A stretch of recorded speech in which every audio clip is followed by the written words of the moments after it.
Hello and welcome to the Gold Ghosts and Guns podcast for May 31st, 2024. My name is Tom Luongo and we have a lot to talk about. It's episode 177 and I have the great pleasure of the most requested guest that I get is the most request I get for a guest is Dave Collum. And Dave's with me today and we're going to do what we normally do, which is talk about everything that comes to our aging pie holes and figure it out. Our little walnut-sized brain.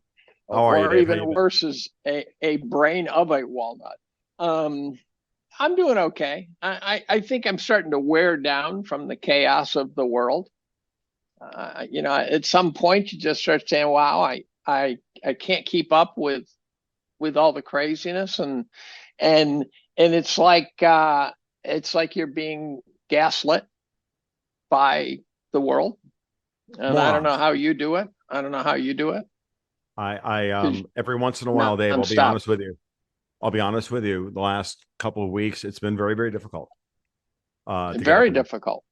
And it's wearing me down to the point where I was on with Alex Craner the other day. We were on Sean Newman's podcast and I said to Alex, I said, I don't know about you, but like every day a headline happens or two headlines or even three. And they're like, oh, I could write a post about it. I'm like, yeah, but I can't because by the time I get done pulling all the threads together, it'll be a book. And then I will never get it. You just hit a funny aspect of the world we live in here, and that is the unbelievable interconnectedness. So I think it's Alex Newman, who I'm doing a podcast with soon. It could be another Newman.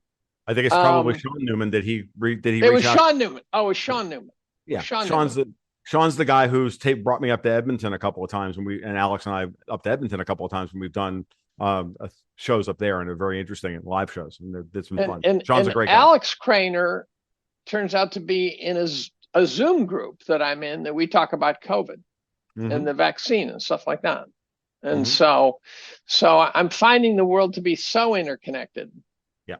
And I always wonder if we haven't created an echo chamber, right? When I was watching the vaccine, for example, after a while I go, look, I can lip sync McCullough, Malone, Ryan Cole, Corey. And I said, I need to hear voices from other directions. Yeah. And we can talk about that today too, because I got some interesting information from a cardiologist, physician's assistant or a tech. Right. And she says that their office is filling with young men who are having problems. Right. And it was clear that she was processing it, but she wasn't fully putting it together until I started poking. And then all of a sudden it became like this fountain of information. And you couldn't tell if it was because she was opening up or if it was finally clicking that all these concerns of hers were not nuts and that because I was asking her the questions and she'd say, oh yeah, we're seeing that. But they were testing all the athletes in town. As a part of a preventative protocol to make sure they were healthy. And she said she guesstimates that like 1 in 10 of the athletes were complaining of not being able to achieve the times they thought they should be able to achieve or having chest pain or things like that. Wow. That much? 1 in 10. 1 in 10. Well, it's funny, Dave. Like I how cynical I am. We do how many podcasts? No. Really? Never. My shock face. But what's funny is that I'll be honest with you. Even I blanch every once in a while, and I've gotten out in the sun recently, folks. So I've actually gotten a little bit of a Florida tan because it is summer and I can't help myself. I blanch every once in a while at the enormity of the depravity of the operations that are being run. And even if I'm being generous in my assessment of what's been done, right? Oh, I didn't really know. There's just. But you can't. That model just falls apart. Exactly. The minute you do that, right? I only usually just to say this is the last point. I only ever enter into the generous conversation when I'm dealing with somebody who can't. Who isn't there yet. So you start with the generous. And so you wade into the shallow end of the pool. Right. No, I do that too. And that's kind of what happened with this physician's assistant. But she said when she got jabbed, she said she got COVID in the late fall of 19. I know a lot of people who said I was sicker than shit in 19. So that thing was making the rounds in 19. I actually think it started at the World Military Games, but she got sicker than hell. She said, I mean, really, really sick. And so I think that first wave was serious illness. And then by the time we got through Delta and then got to Omicron, it was basically a self-vaccinating pandemic at that point. But she said that her lymph nodes, when she got jabbed a couple of times, her lymph nodes blew right up. She said she was bedridden after the jab. The husband of one of my research associates died from the vaccine. I have no doubt. You go, well, it's a one data point thing. I said, well, yeah. So he got jabbed, and that night he was in the ER. They were doing all sorts of heart checkups and stuff, and then he did a whole battery of tests after that. And about 2 months later, had a heart attack, and sitting in his living room. She walked in, and he had killed over, fallen on the floor dead. And so you say, well, you don't know that's the vaccine. I go, yeah. You want to place some money in Vegas on that one? Right. Because the causal relationship's looking pretty good on that 1 point curve. Yeah. And there's just too many of those. And so so there was that. The other interesting thing is the courts are ruling that the PCR test was invalid. Now, we've known that the whole way. We've known that. But the problem is now the courts are ruling, and you fired the person because, or you did this because, and therefore you owe damages. And that's where it's getting interesting. Mm-hmm. And so that's why there's no rule. That's why they have to have no rule of law in this country anymore, so that they don't have to pay any freaking damage. That's exactly I'm sorry. right. I didn't mean to invoke Trump this early, but you know. Yeah, I know. That's exactly right. No rule of law. And I think that's got me down the most. The weaponization of the DOJ has left me with this feeling that I used to think that if I did stay on the right side of the law, I would be okay. Right. And I just don't think there's any evidence of that now. And at one point, Elon Musk said, Soros brilliantly recognized that you don't need to change the laws; you need to change how they're enforced. Mm-hmm. And we've all known this. You commit 3 federal crimes a day, sort of court of maxims and stuff like that. But we also felt that no one would ever charge us for those 3 federal crimes a day. Right. And that they wouldn't punish us mercilessly for committing one of those crimes. And, there was always a sense, especially, some sort of middle-aged white guy or old-age white guy, that they say, you just go home, right? And there's the evidence is to the contrary. So it feels very cultural revolution-ish to me. Yes, that's a good way of putting it. How I love to rail about communists, and everybody gets angry with me because well, no, they're not really communists. They're kind of democratic socialists. They're fascists. They're like, stop with the isms. Stop with the ish. Who cares, right? The semantics. Like, this is the point that communists, by the way, and people who like to gaslight you, like to divide you on word definitions. Stop it. You're being triggered by my using the word communist because you were programmed by communists to view it as the lesser form of bad. Bullshit. Mm-hmm. It's awful. I got 200 million dead people in the 20th century alone, thanks to communism. Like, are you kidding me? Like, it's, and so they've tried this rebranding thing over and over and over again. And I just look at it and like, stop playing word games. They're communists. Now deal with it. And if you can't deal with it, well, I'm sorry. That's what I'm going to do. Like, Well, the other problem is the word communist elicits too specific an emotional response by people. Mm-hmm. Right. And so they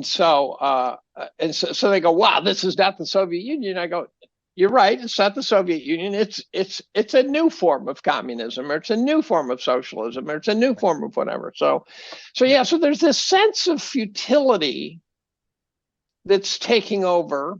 I think everyone feels it to varying degrees. I've got to figure there's a ton of pro-vaxxer, pro-lockdown types who have not yet been able to consciously come to terms with the fact that they got royally duped, but it's gnawing at them.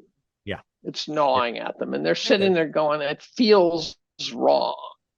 And whereas those of us who sort of spotted it pretty early, I have actually emails from January of 2020 to a biochemistry friend saying there's something funny about the way this pandemic is moving. It's not following a normal pathway. There's something wrong here.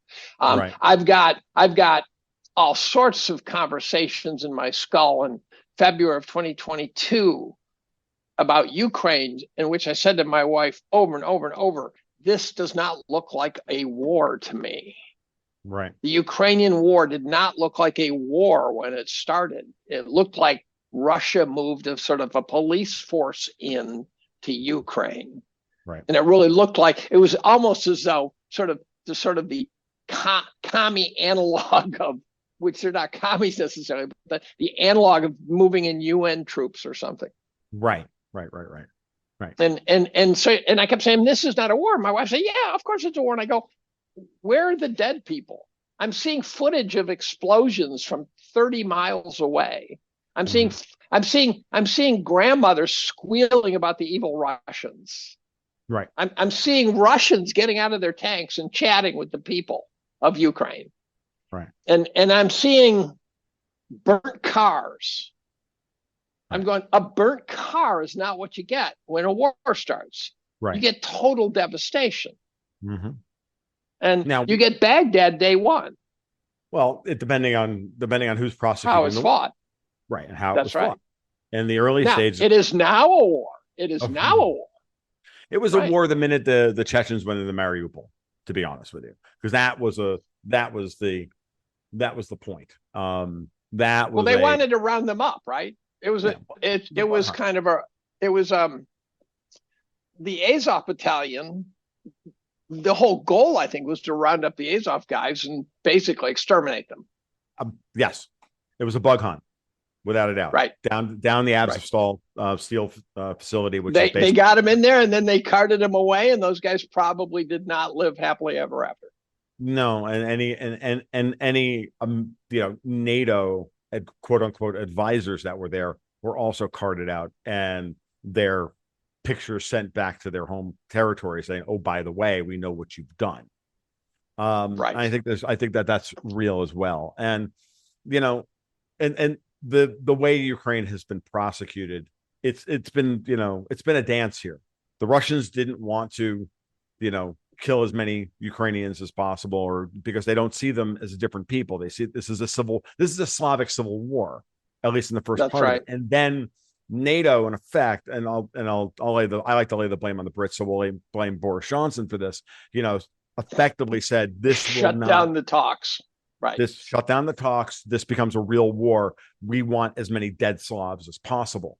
And I think that's a fair assessment of this. And again, that just folds right back in on the vaccine, COVID, and everything else. They wanted as many dead grandmas as possible because they didn't want to pay their Social Security and their Medicaid anymore. They want as many dead, young people as possible because they're on a depopulation campaign. They want as many dead Slavs as possible. I'm dead serious, Dave, when I'm at the point now where I'm like, they just want to kill us all.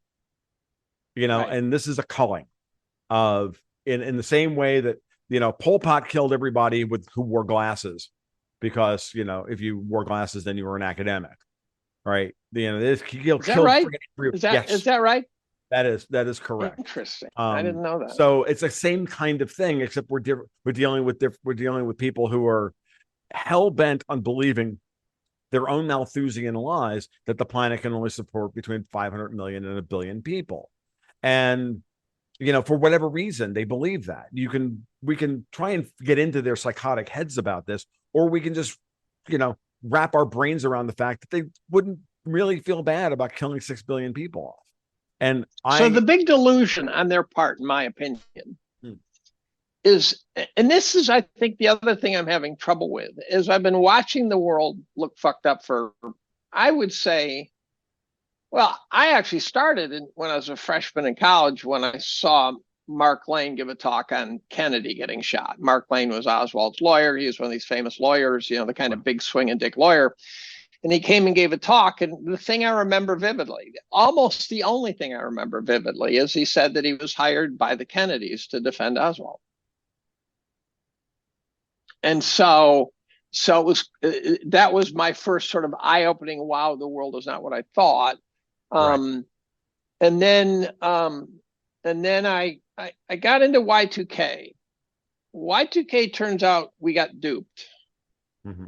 in that and I had a CEO of a tech company say, no, we fixed it. And I go, no chance. There would have been little mini explosions all over the world because maybe we fixed it, but not everyone fixed it. And there was absolutely nothing. A guy named Jaeger was the guy who was selling it. And my guess is the whole thing was actually about selling computer software and hardware, period. Mm-hmm. Right. And so what they set up was the tech bust. Right. Because after they sold all the software and hardware and everyone had new computers and new equipment and new software and new everything, then all of a sudden there was going to be no sales of tech whatsoever. Well, and so that well, we also that had took me a while to realize. Yeah, no, I'm not disagreeing with them. I'm just going to put a finer point on it. But at the same time, we also geopolitically, we had the Russian sovereign debt crisis of 1999, which also helped fuel the timing on all of it. Wasn't that at 98? Wasn't that 98? 99, 98, yeah. And then into 99, and then the long-term capital management, and then all the rest of it, right? So, I mean, it's all like, little financial nuclear bombs going off until, and the fact that a Russian default could blow up the Western system was a little disturbing. That one I ducked. Now, the problem I'm having is it's until fairly recently, I had this deluded thought. Everyone falls into this trap at some level, that I would somehow be able to watch this from a safe distance. This is sitting up on a hill, watching the start of the Civil War. Right. And thinking that, okay, this will be over soon, and I can put my picnic basket away, and then 5 years later going, everything sucks badly. Right. So I just finished Victor Davis Hanson's book. Mm-hmm. It's very spooky. It's a little too wonky for my taste in the sense that you get so many Macedonian names and so many Theban names and so many Roman names that it wears you down. But there's this repeating theme of these are collapsing empires in which the empire could not fathom that they could collapse. Right. Producing an arrogance, producing an unwillingness to negotiate, where they said, look, we are going to fight to the death because we're going to win. And then what's really disturbing is the invaders started out with the idea of we're going to beat them, and then having to change their plans and saying, no, to be safe going forward, we have to exterminate them. Yep. And so when your invader decides it's time to exterminate you, if you take that, it's been a long time since a successful extermination has occurred. There have been some bad situations, but for example, like at the end of World War II, the Germans still existed. And, at the end of various wars, they still existed. But you could imagine our opponents saying, look, we just have to exterminate us, the US. They're just a pain. And how would they do it? Well, they might not do it with nukes. They might do it with hacking. They might do it with grid collapsing techniques, things like that. But we would exterminate quickly. If that happened, we would really go down the tubes. And maybe we wouldn't exterminate, but we would be on our heels for many decades after that. Well, that's been the theme of so much of what I've talked about over the last few years. And I know I was very early on this, and everybody kind of looked at me like, okay, Tom, you're a little crazy here. But point being is that when these people came out from behind the shadows to say, the Great Reset is here, you will own nothing and like it. We will introduce global European style, bureaucratic communism, technocratic communism, European style. It's a kinder, gentler version than the Slavic version or the Chinese version. Which is exactly what they rolled out, which was exactly the branding. I said, well, if they want to do that, they have to do one thing. They've got to get rid of the United States. And then they were because we are in their way.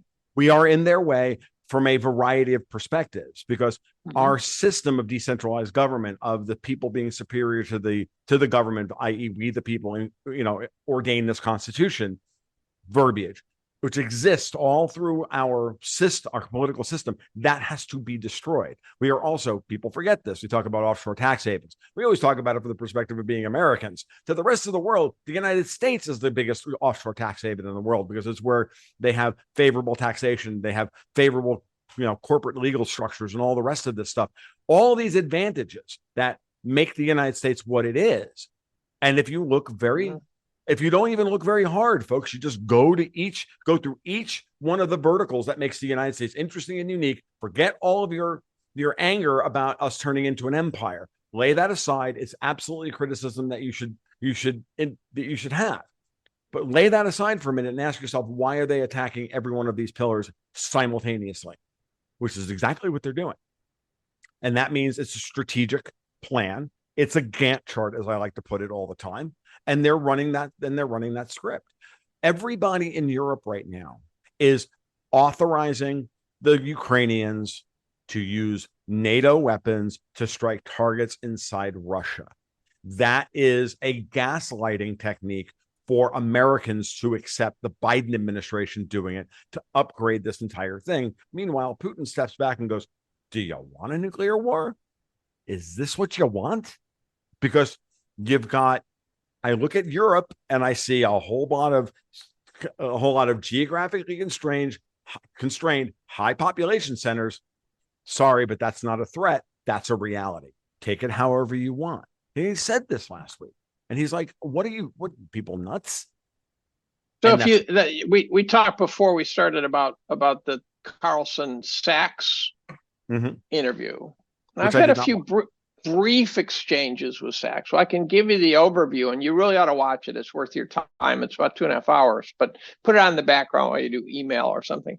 And Sachs, to those who don't know Jeff Sachs, he has always been at the sort of the pinnacle of geopolitical debates. So he is the economist that gets called in when there's a crisis. So there's this moment in the interview that's just truly riveting, where he talks about the collapse of the Soviet Union. And I remember years ago him saying, or someone saying, it might have been him, but I knew someone had said it, that he promised Russia that they would come to the rescue, that we would come to the rescue, and that we didn't. And the idea was of sort of a big Marshall Plan, but we had a Marshall Plan because of the Soviets. Without the Soviets, we didn't need a Marshall Plan. Right. And that stuck with me. It turns out Jeff said exactly that about himself. He said, I told the Russians there'd be the U.S. would come to the rescue and help Russia get on its feet in the correct direction with the correct ideas in mind, right? And he said, I was dead wrong. We gave Poland help. We gave all these different countries help. We gave no help to Russia. Nope. And he told this riveting story about how he's sitting there at a table with Yeltsin. Yeltsin gets a phone call. He walks out of the room. He walks in the room next door. He comes back into the room and he says, do you know who's in that room next door? And Sachs says, no, I don't. And he says, all our top generals. He said, they just voted to dissolve the Soviet Union. Wow.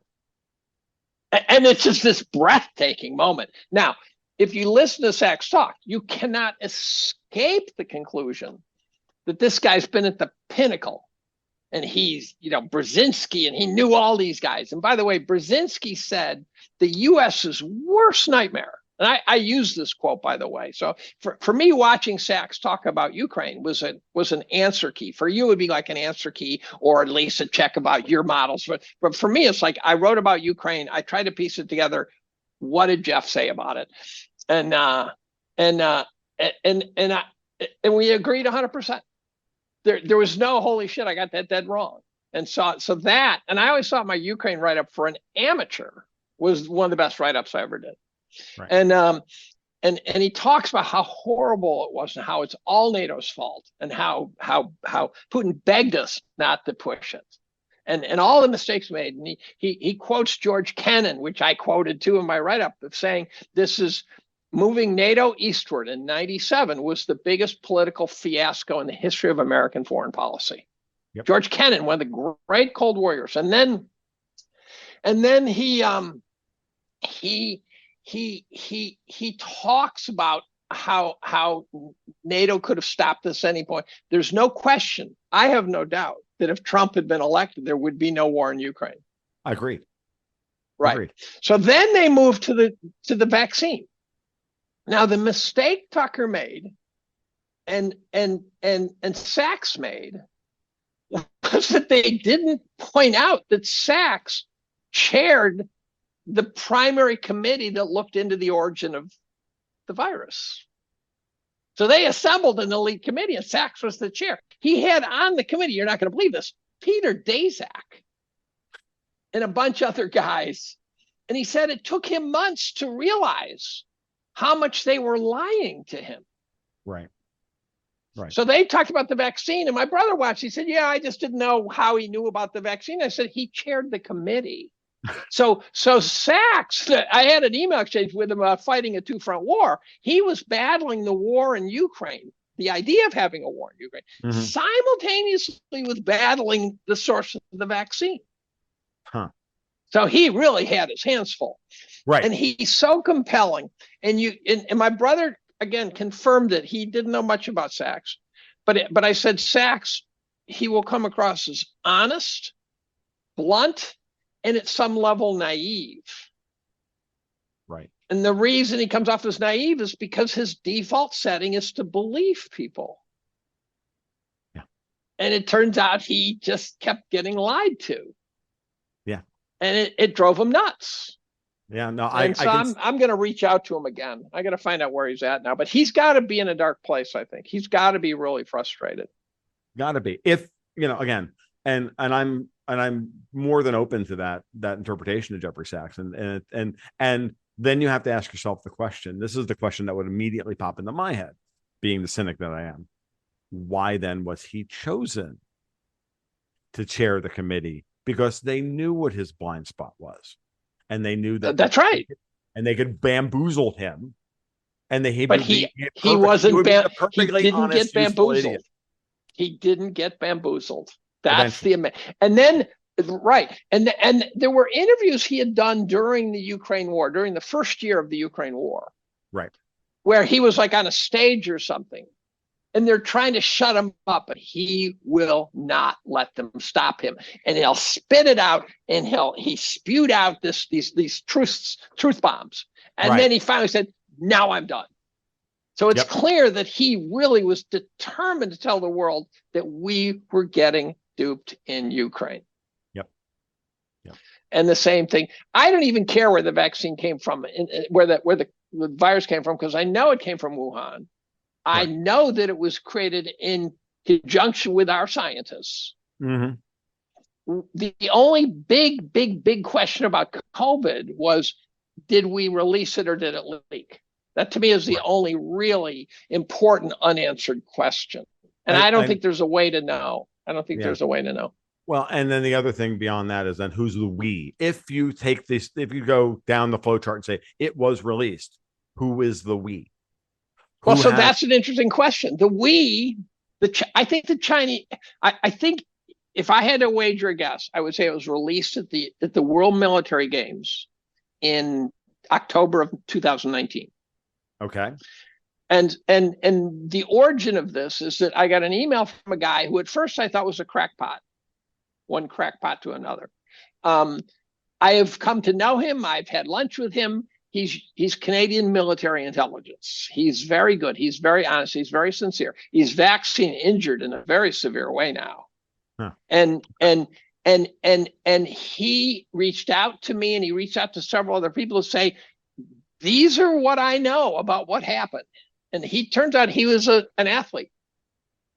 Now, the funny thing is, I was listening to Peter Schweitzer's book, and Schweitzer referred to an athlete in Wuhan.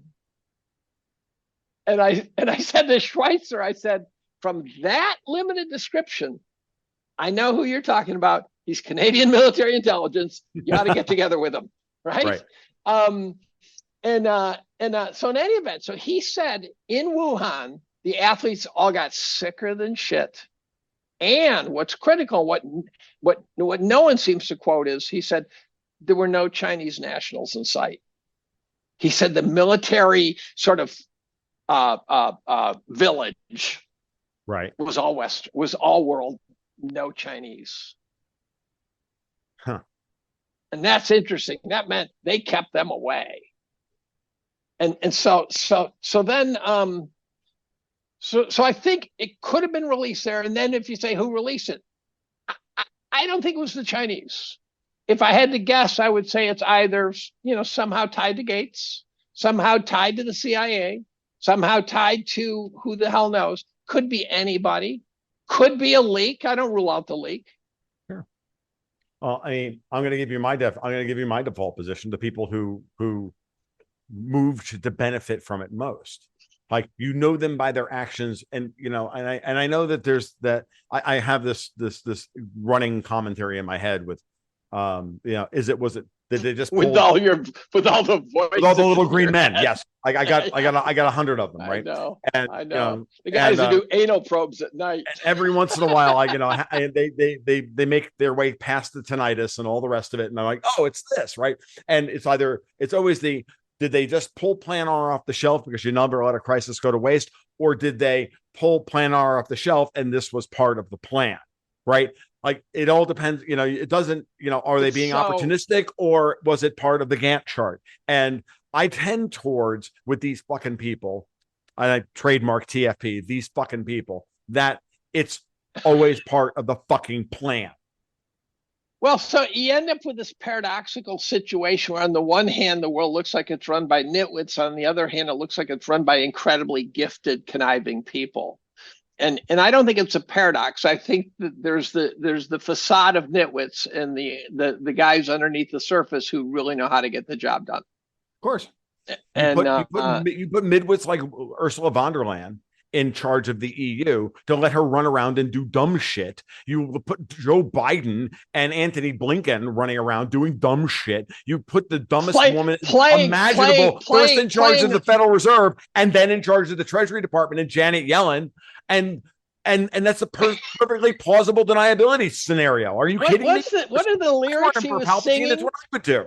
What are the lyrics Blinken was singing in Ukraine and Kyiv? He was singing in a rock band. What's the lyrics play? Living in the free world or something Rocking like that? In the free world, yeah. Rocking in the free world. Yeah, rocking in the free world. And I go, with martial law, suspended elections, and an illegitimate president. Like, holy fucking Jesus. And he sucked too. I actually didn't watch any of the footage with the sound on because I didn't want to be horrified. Oh, you wouldn't believe how bad he was. I'm not a musician. This was awfulness, but he's rocking in the free world in Kyiv, where there's nothing to do with the free world at that point. Absolutely nothing to do with the free world. I mean, not that Neil Young is any great shakes as a musician either. I know no.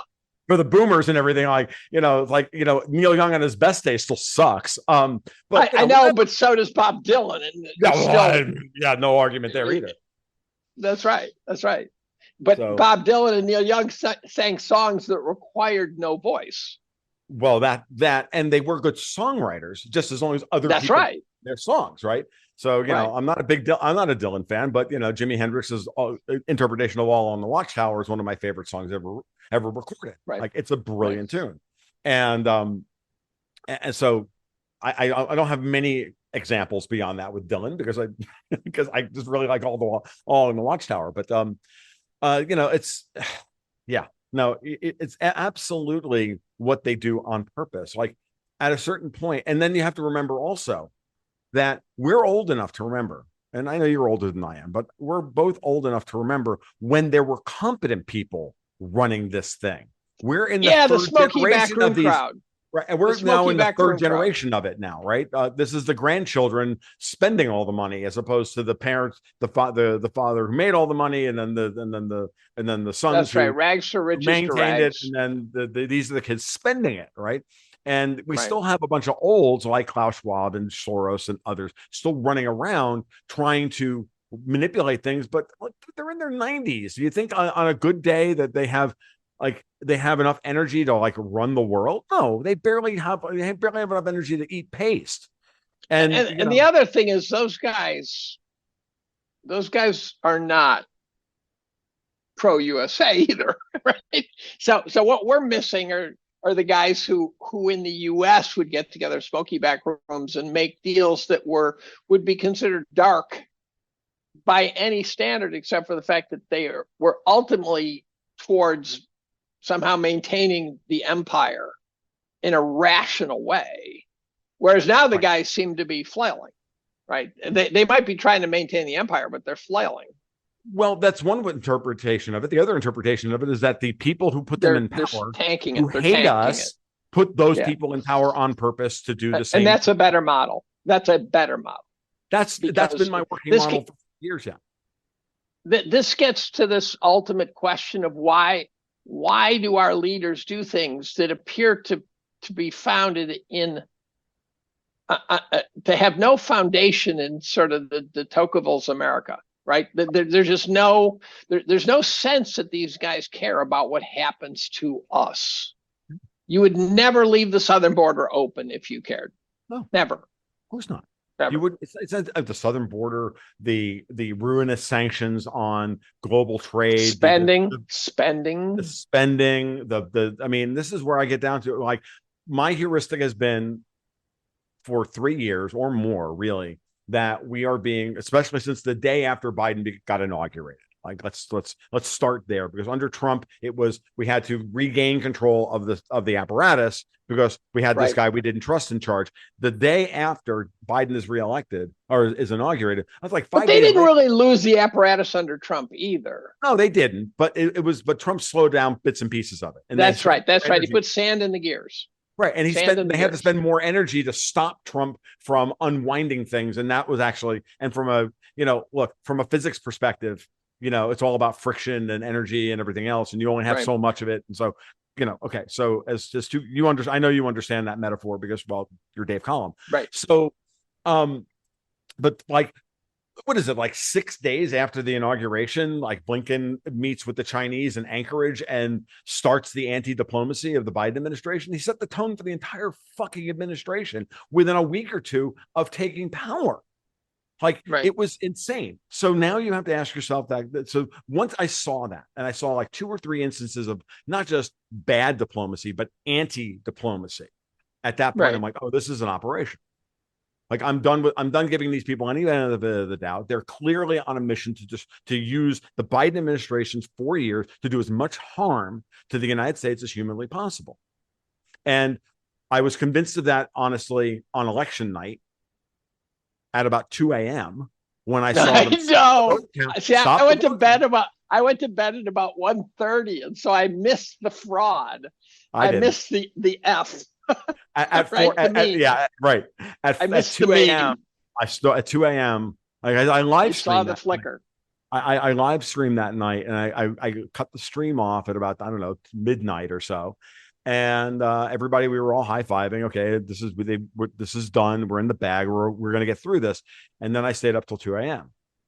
and I started watching. I went to bed. As I went to bed, my wife said, "Well, what's up?" And I said, "Trump's going to win." Right. And then I woke up in the morning, and all those pink states had turned into light blue states. Right. And I go, how did that happen? How did that happen? So what's interesting is that right around 2 a.m. when all the counting stopped, I went ahead and ran over to 270towin.com, and I started doing an electoral college map of all those states. And I went, oh, this is done. If they want to make this, and I saw it immediately, and I texted Dexter White right at that point, and I said, they're going to steal the election. His response to me was, civil war it is then. Okay. And I thought at 2:30 they were around 2:30 that morning. I'm like, they're going to try and steal this 271 to 269. If they do not, because there was a path to that exact outcome. And I said, if they don't want to humiliate us, they will do it that way. But then I thought back to the HBO sequence that they did on the Real Time with Bryant Gumbel and Politico and Newsweek. They all talked about how you'd go to bed at 1 a.m. on election night and it looked like Trump was going to win, and Biden would actually win about 317 or 330 electoral votes. And then they actually did that very fucking thing. See, I didn't know, humiliate and demoralize us. They did it on purpose because they knew goddamn well that if you make the lie that goddamn big, they were hoping to then setting up January 6th.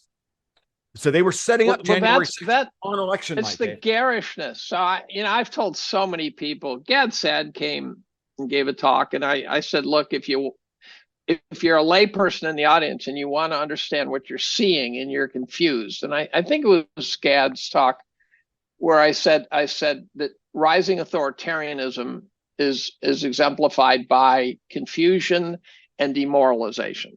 Mm-hmm. And I said a subset of that turns out to be the opponents do what they do garishly. Yes. So it's not subtle. It's designed to say, look, we're coming through the front door. It's like when Larry Bird says, I'm gonna fake left, go right, and I'm gonna take your ass out, and you can't stop me. Right. And you have to read about. You have to stop reading about the politics and start reading about rising authoritarianism. You have to read books about the rise of the Soviet Union, about the Holocaust, and Hannah Arendt. And you have to read. I liked Michael Malice's book, and you have to read Rufo's book and Lindsay's books and things like that. And then you say, oh, that's what's happening. Right. I got it now. I tend to take it. I don't actually read nearly as much about this stuff as you might think I do. I just, grew up in a narcissistic, abusive household with, a mother that like literally, nearly destroyed me as a human being. And I'm like, I can just see it a mile away. I've been like almost like I can see this kind of thing so readily. Right. Like because I'm like programmed to see it, and then there's all the other things that I like y'all folks can't see the bookshelf behind me, but you look at that bookshelf and you see the books that I've spent my life reading and the ideas that I've populated my brain with in response to all that, and it's so very fucking obvious. I don't trust any of these people as far as I can throw them. And I remember from the time I was 9, I'm like, oh, it's all bullshit. Like they all hate us. Like I was that, at that age, I was that checked out on this stuff at the earliest of my remembrance. That didn't click, but I wasn't paying any attention. Yeah. So I remember when Aldo Moro got assassinated, and I was in grad school and I didn't know it. And some grad student who was an Italian American said, "You don't know that Aldo Moro died?" And I said, "No, why would I? I've got experiments going upstairs." Right. And I, at one point, one of my colleagues gave a talk here, a guy named Barry Strauss, who's an ancient historian, and he was talking about the absence of courses in civics and things like that and how problematic that is. Yes. And I said, well, I took 60 credits of chemistry and 60 credits of biology, so you can imagine how little civics I got. Right. And I said, but what I also think is true is that for most people, you have to live a unit or two of history before you become interested in history. That's a great point.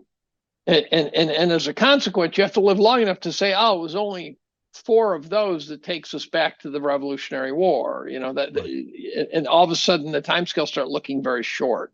Right. And then you start realizing that it's a continuum. I used to think also that that history was about discovering things that had been lost. And I really didn't have a great sense that it's been a continuum and nothing, things weren't lost. There were places where they were lost, but we know about things because we kept track.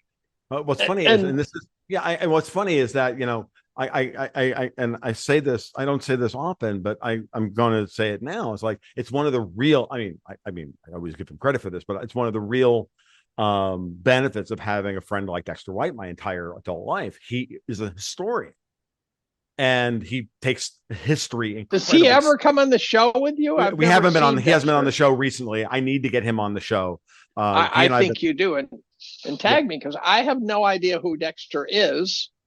Yeah. In terms of as a person, right? I know he's your partner. He's been on the podcast, a couple of years, right at the beginning of the Ukraine-Russia war. He was on the podcast 3 or 4 times. We've just been incredibly busy outside of this. We haven't had a chance. Does he live in town? Are you in the same town? No, we're not. We're far apart from each other geographically, but we're on the phone all the time. We organize. Right. We strategize gold, goats, and guns literally on a daily basis, right?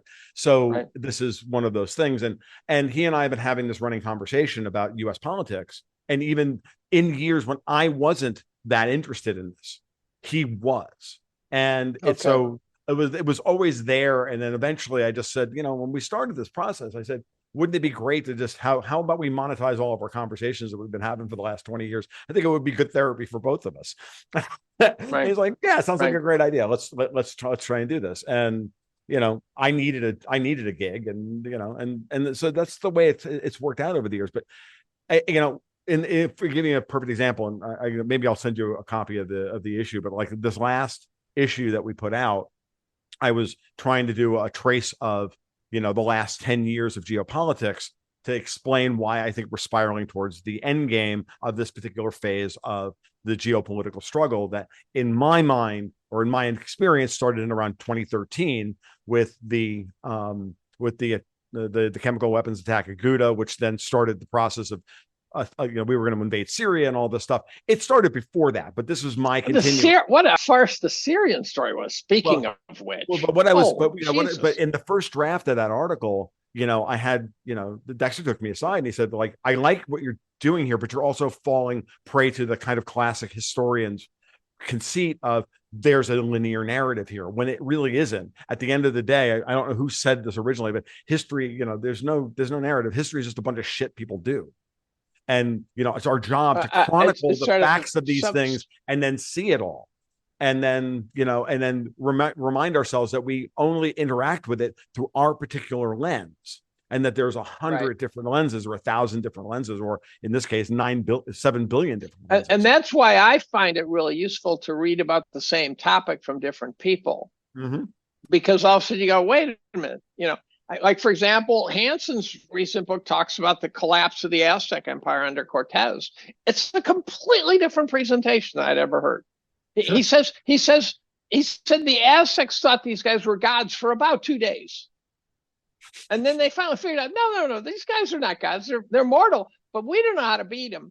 And he actually he says the smallpox part is overrated. He says it certainly hurt him. The diseases hurt him. But there were so many goddamn Aztecs.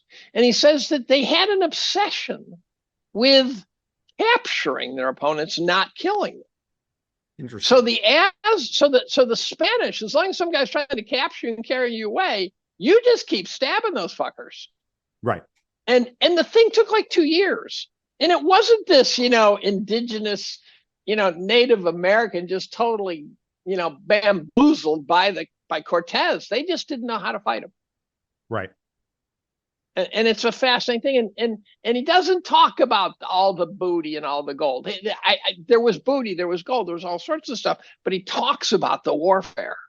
Mm-hmm. And again, it comes back to this idea that the invaders eventually decide we can't just beat him, we have to exterminate him. And I'm just so troubled by that it's not the last time that will happen. Right. It's been a long time, but it's not the last time. And that's what I think. That's, we opened this podcast by asking each other how we felt about these things, right? And like we're both like, how you doing? How do you do this? How do you maintain, right? Because it wears you down, because it's a demoralization campaign. And the reality is that that's, when the realization happens that we may have crossed that next stage from they're not going to fight us anymore, they're just going to try to exterminate us. Now let's look around at the mafia tactics that we're seeing everywhere. Hey, Robert Fico, you want to make friends with Viktor Orban? No. 1 dog is a pet, 2 dogs are a tribe, 3 dogs are a pack. We can't allow Orban to have any help. A pack. Right. We don't Orban, by the way, if you look at this idea of trying to destroy the concept of borders is absolutely critical. So you ask, who are the 2 most reviled leaders in the world? And the answer are the 2 guys who are the biggest nationalists, Trump and Putin. Number 3, if you had to put him on, would either be this Malay guy or Orban. Right. These are the guys who are nationalists in a world where they're trying to get rid of nationalism. Right. Yeah. And Orban, having been educated in the same, having been educated in London, I think in London, and having been, in effect, one of these people at one point. In the same way that Trump was westernized, yes. one of the, he was chosen. Oh, he could be a guy that we can, we can co-opt in the same way that, Trump has always been a bit of an outsider because he's from New York as opposed to from, the Ivy League or whatever, but we can work with him. And then they both, in effect, have turned on their original benefactors. Right.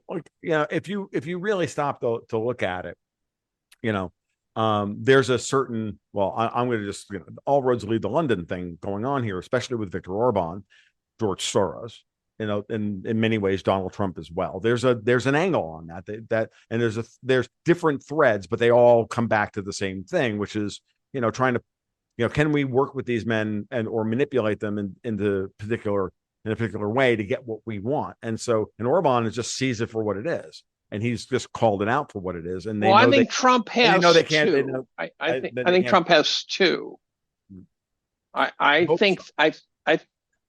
I have a mixed emotion. So I want Trump to win more so than ever now, as of this morning. I'm torn on whether I want him to go Leroy Jenkins on his opponents, or whether I want him to elevate above that fray and get some other stuff done that may be, in theory, more important.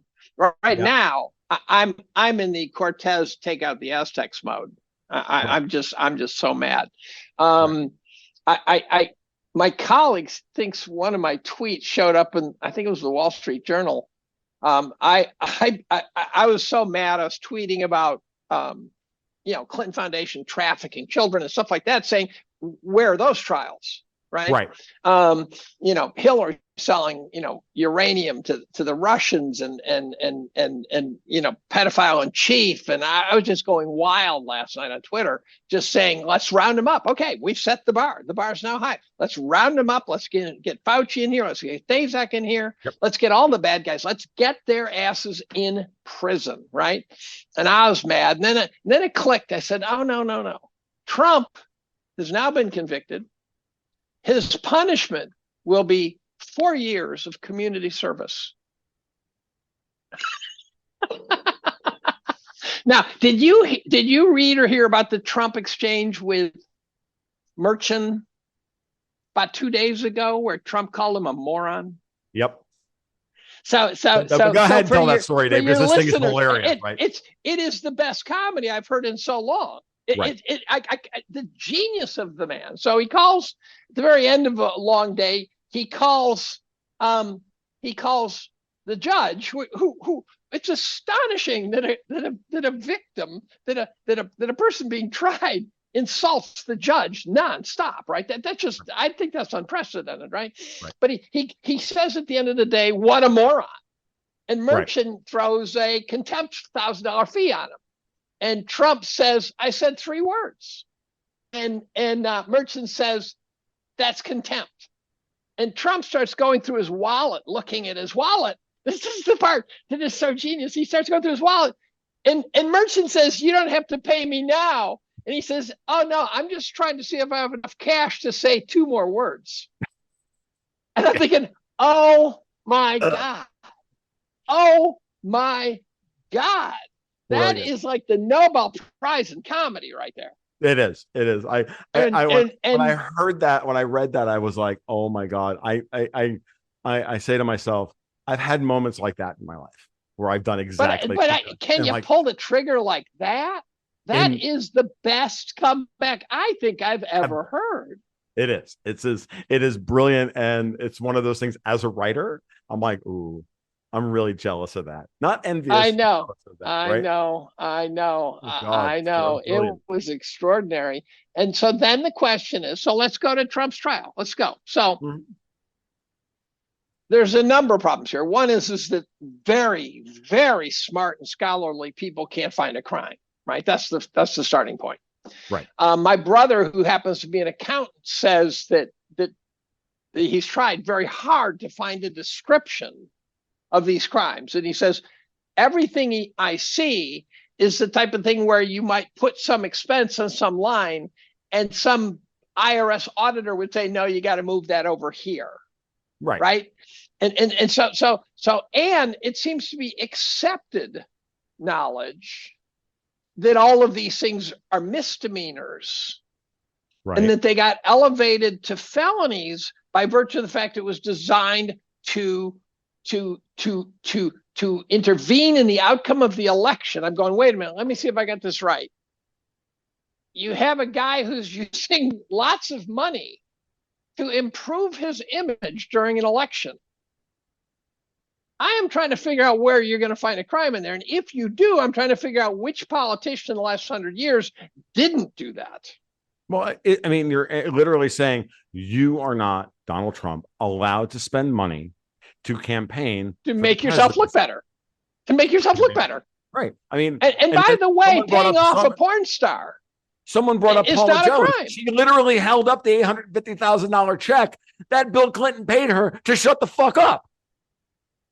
And then, that's right. And then there's a clip from Bill Maher from about, must have been about 4 years ago, where he interviews Stormy Daniels. Right. And he says to Stormy Daniels in a classic Bill Maher moment, he says, "Why'd you fuck him?" And she's laughing. And she's going, "Oh, geez, I don't know." And Maher starts going down the Me Too theme. Right, of course. Because that's how I know how long ago it must have been. And she, as in like, a brutish male treating a female, right? Now, she is a fucking porn star. Right? This is, it's not that you get to do things to her that are illegal, but she's a porn star. Right? And it's sort of like George Floyd getting whacked. You go, yeah, okay, he didn't deserve to get whacked, but he was not the pillar of society either. So in any event, he starts going down the Me Too theme, which gave her a wide open door to say he was brutish and he was, and she says, no, it had nothing to do with that. No, she was totally dismissive. She banged the guy. Right. That's what she claimed. I'm not even sure that's true. Sure. But I do know that paying her to shut the hell up because I'm trying to run for president is completely and utterly rational. And not illegal. And not illegal. And not a federal crime, especially now, if here's the Federal my Election question. Committee won't actually can't find the crime. Then how does the state of New York find the crime? And then I'm thinking I was thinking about this last night again. I'm thinking, so I was told by a lawyer once in which a family member was hit with a lot of charges on a totally fabricated charge. Mm-hmm. And my lawyer said, general rule of thumb is the more charges, the weaker the case. Right. They bombard you with things. Right. So I'm sitting there going, okay, so imagine, I tweeted this today, actually. Imagine you looted a store and you stole 34 items. Right. Would they charge you for 34 counts of larceny? And the answer is no, for two reasons. One is they don't package the crimes like that. And second is looting is no longer illegal. So then you've got, and I've been tweeting. I mean, I've been really hanging it out there. I've been tweeting. I said, look, we've got an ex-president who went on the Lolita Express 28 times. Right. Who, by any reasonable estimate, is a known rapist. Right. We've got Hillary and her uranium, and we've got the Steele dossier, and I've been going tweeting after tweet after tweet. And we've got Pizzagate, and I believe in Pizzagate. Okay, we've got Joe Biden and the laptop and the this and the that and the the China and deals all and of these the things. Burisma deals and the 10% for the big guy, and you're finding ledger entry crimes. These are, and then they get them on 34, and then the judge says you don't have to find them unanimously guilty of any one crime. Right. And then you find, I didn't even know this. I knew that he couldn't get a fair trial, right? That was obvious. Right. I thought, though, the jury would get hung because I thought you can't clean out 12. But then yesterday, or a couple of days ago, I've never been on a jury, but I've seen TV shows, and it clicked. Someone said the peer pressure in that jury room is intense. Yep. I think I am the guy who can say, fuck you, you got it wrong, because I do that all the time. You do that all the time. But very, very few people can do that, can be a profound minority. And I can look at 12 central bankers who all agree something's true. And I go, no, you're all full of shit. I'm positive you're full of shit. There's that famous experiment where they say, which is the longer line? And everyone in the room says this one and it's wrong. And then the plant, the guy who's supposed to, they're testing, he gives the wrong answer too, because he wants to give the same answer as everyone else. I would be the guy saying, you guys are out of your fucking minds. Right. That's not the shortest line, or that's not the longest line. And the problem is, I found out this yesterday, that the jury had 2 liberal lawyers on it. Did you know that? I didn't know that. No, I didn't know that. No lawyer wants 2 liberal lawyers on their jury. No lawyer wants that. Right. They want to be able to take Joe's six-pack and manipulate him as much as they can. Neither team wants a lawyer in that jury room. Nope. But here's what happens is you say, well, Trump team let him in. I go, no, they didn't. They carpet bombed the jury pool with truly unacceptable candidates. Yep. The Trump team uses up all its wild card no's, and they just run out of gas. They can no longer veto. And up comes 2 liberal lawyers, and they can't veto the damn thing. Yep, I know. No, it's like everybody wants to believe that they're Henry Fonda or Jack Lemmon, depending on which version of 12 Angry Men you've seen recently. I've seen I actually watched the William Friedkin one with Jack Lemmon and George C. Scott recently. It was fascinating. Everybody wants to believe that they're that person. Everybody wants to believe. I think I could be. I think I kind of get some joy out of doing that. Mm-hmm. And even in that environment, which was even worse than this one, where they had overwhelming evidence or circumstantial evidence around a murder, right? In 12 Angry Men. In this one, it would be very easy for someone even remotely ungovernable to just go, you know what? Yeah, no. You can't move me. And then the only thing left at that point is to say, I'm not moving. And even if they threaten my wife and my daughter, I'm not moving. And then the judge, in an unprecedented way, tells the jury they don't have to agree on any one charge. They just have to each agree there is a guilty verdict somewhere in the pool. And I'm going, what kind of legal system did that guy just invent? And then he, according to lawyers, did an unprecedented move of not giving them written directions. He refused to give them written directions. He said, I'll answer any questions. He didn't want to have his directions on paper. Right. Of course. So the strategic play here, of course, is now that they've gotten their conviction, and I'm going to keep this kind of simplified as much as possible. It's clear that they're setting up another summer of violence around Trump and these convictions. That's what's coming. I think this is targeting. Look, let's put it this way. This is a state crime that they're trying to keep from going to the Supreme Court. For the Supreme Court to obviously just turn around and get rid of. So strategically, who's the target? Well, let me ask you this. Is it possible the judge intentionally made this case not stickable? This to me is the dog chasing the car. The dog does not want to catch this car. Right. The dog wants to just chase this car. Well, and so it seems to me that I think the Democrats' worst nightmare is that Trump goes behind bars. Because then locking and loading. I really think we always talk about how, at some point someone's going to lock and load. At some point, someone is going to lock and load. And if they do that again, Dave, go back to everything that I've talked about for the last couple of years when I start talking about geopolitics and everything else. This is a flow chart of 2 separate outcomes that lead to the same event, which is the dissolution of the United States. The goal here is the destruction of the U.S. And you either accept this and then open and destroy the U.S. as a legal jurisdiction where there's rule of law, not rule of men. And it's not a as Mike Benz put it the other day, it's not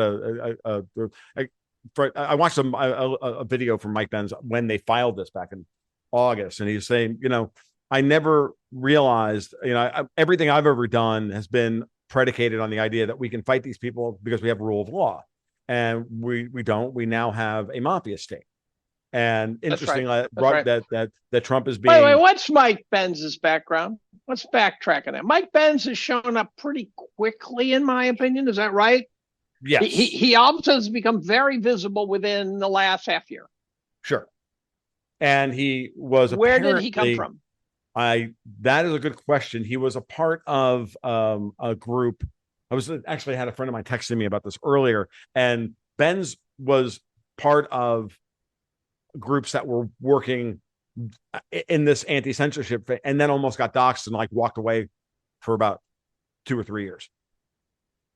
And from what I understand. So here's why I asked, because he's phenomenally well versed in some of these subjects. It's sort of awe-inspiring. Second of all, he showed up in my Twitter feed. And that's what surprised me, because, I'm just Joe Sixpack. I might be Joe Sixpack with a little more under the hood than Joe Sixpack, but I'm just Joe Sixpack. And here's Mike Benz with his 350,000 followers, in which he's following, I think, 205 or something. And all of a sudden he shows up on my Twitter feed. And so I'm sitting there going, what? Wow. Why? And then I tweeted something about him, and a guy who I know who's a lieutenant colonel of something hammered him. So I went into the DMs and said, why? What's going on here? What am I missing? And he kind of told a story of Mike sort of showing up over here and then over here, sort of kind of an elusive image. And I'm impressed as hell by the guy. But I don't want to be duped by a guy who's that good. Right. And so, to talk about a person on a podcast like this is sketchy. If Mike somehow ends up listening to this, I'm impressed. I don't know where he comes from. It's like he shows up out of nowhere. Right. Well, he was given a huge boost by Tucker Carlson. In that interview, I found to be probably the most riveting of all of Carlson. Absolutely. Yeah, absolutely. It's a tough follow. Those are not interviews where that's not like listening to Jeff Sachs talk about Ukraine, which is easy.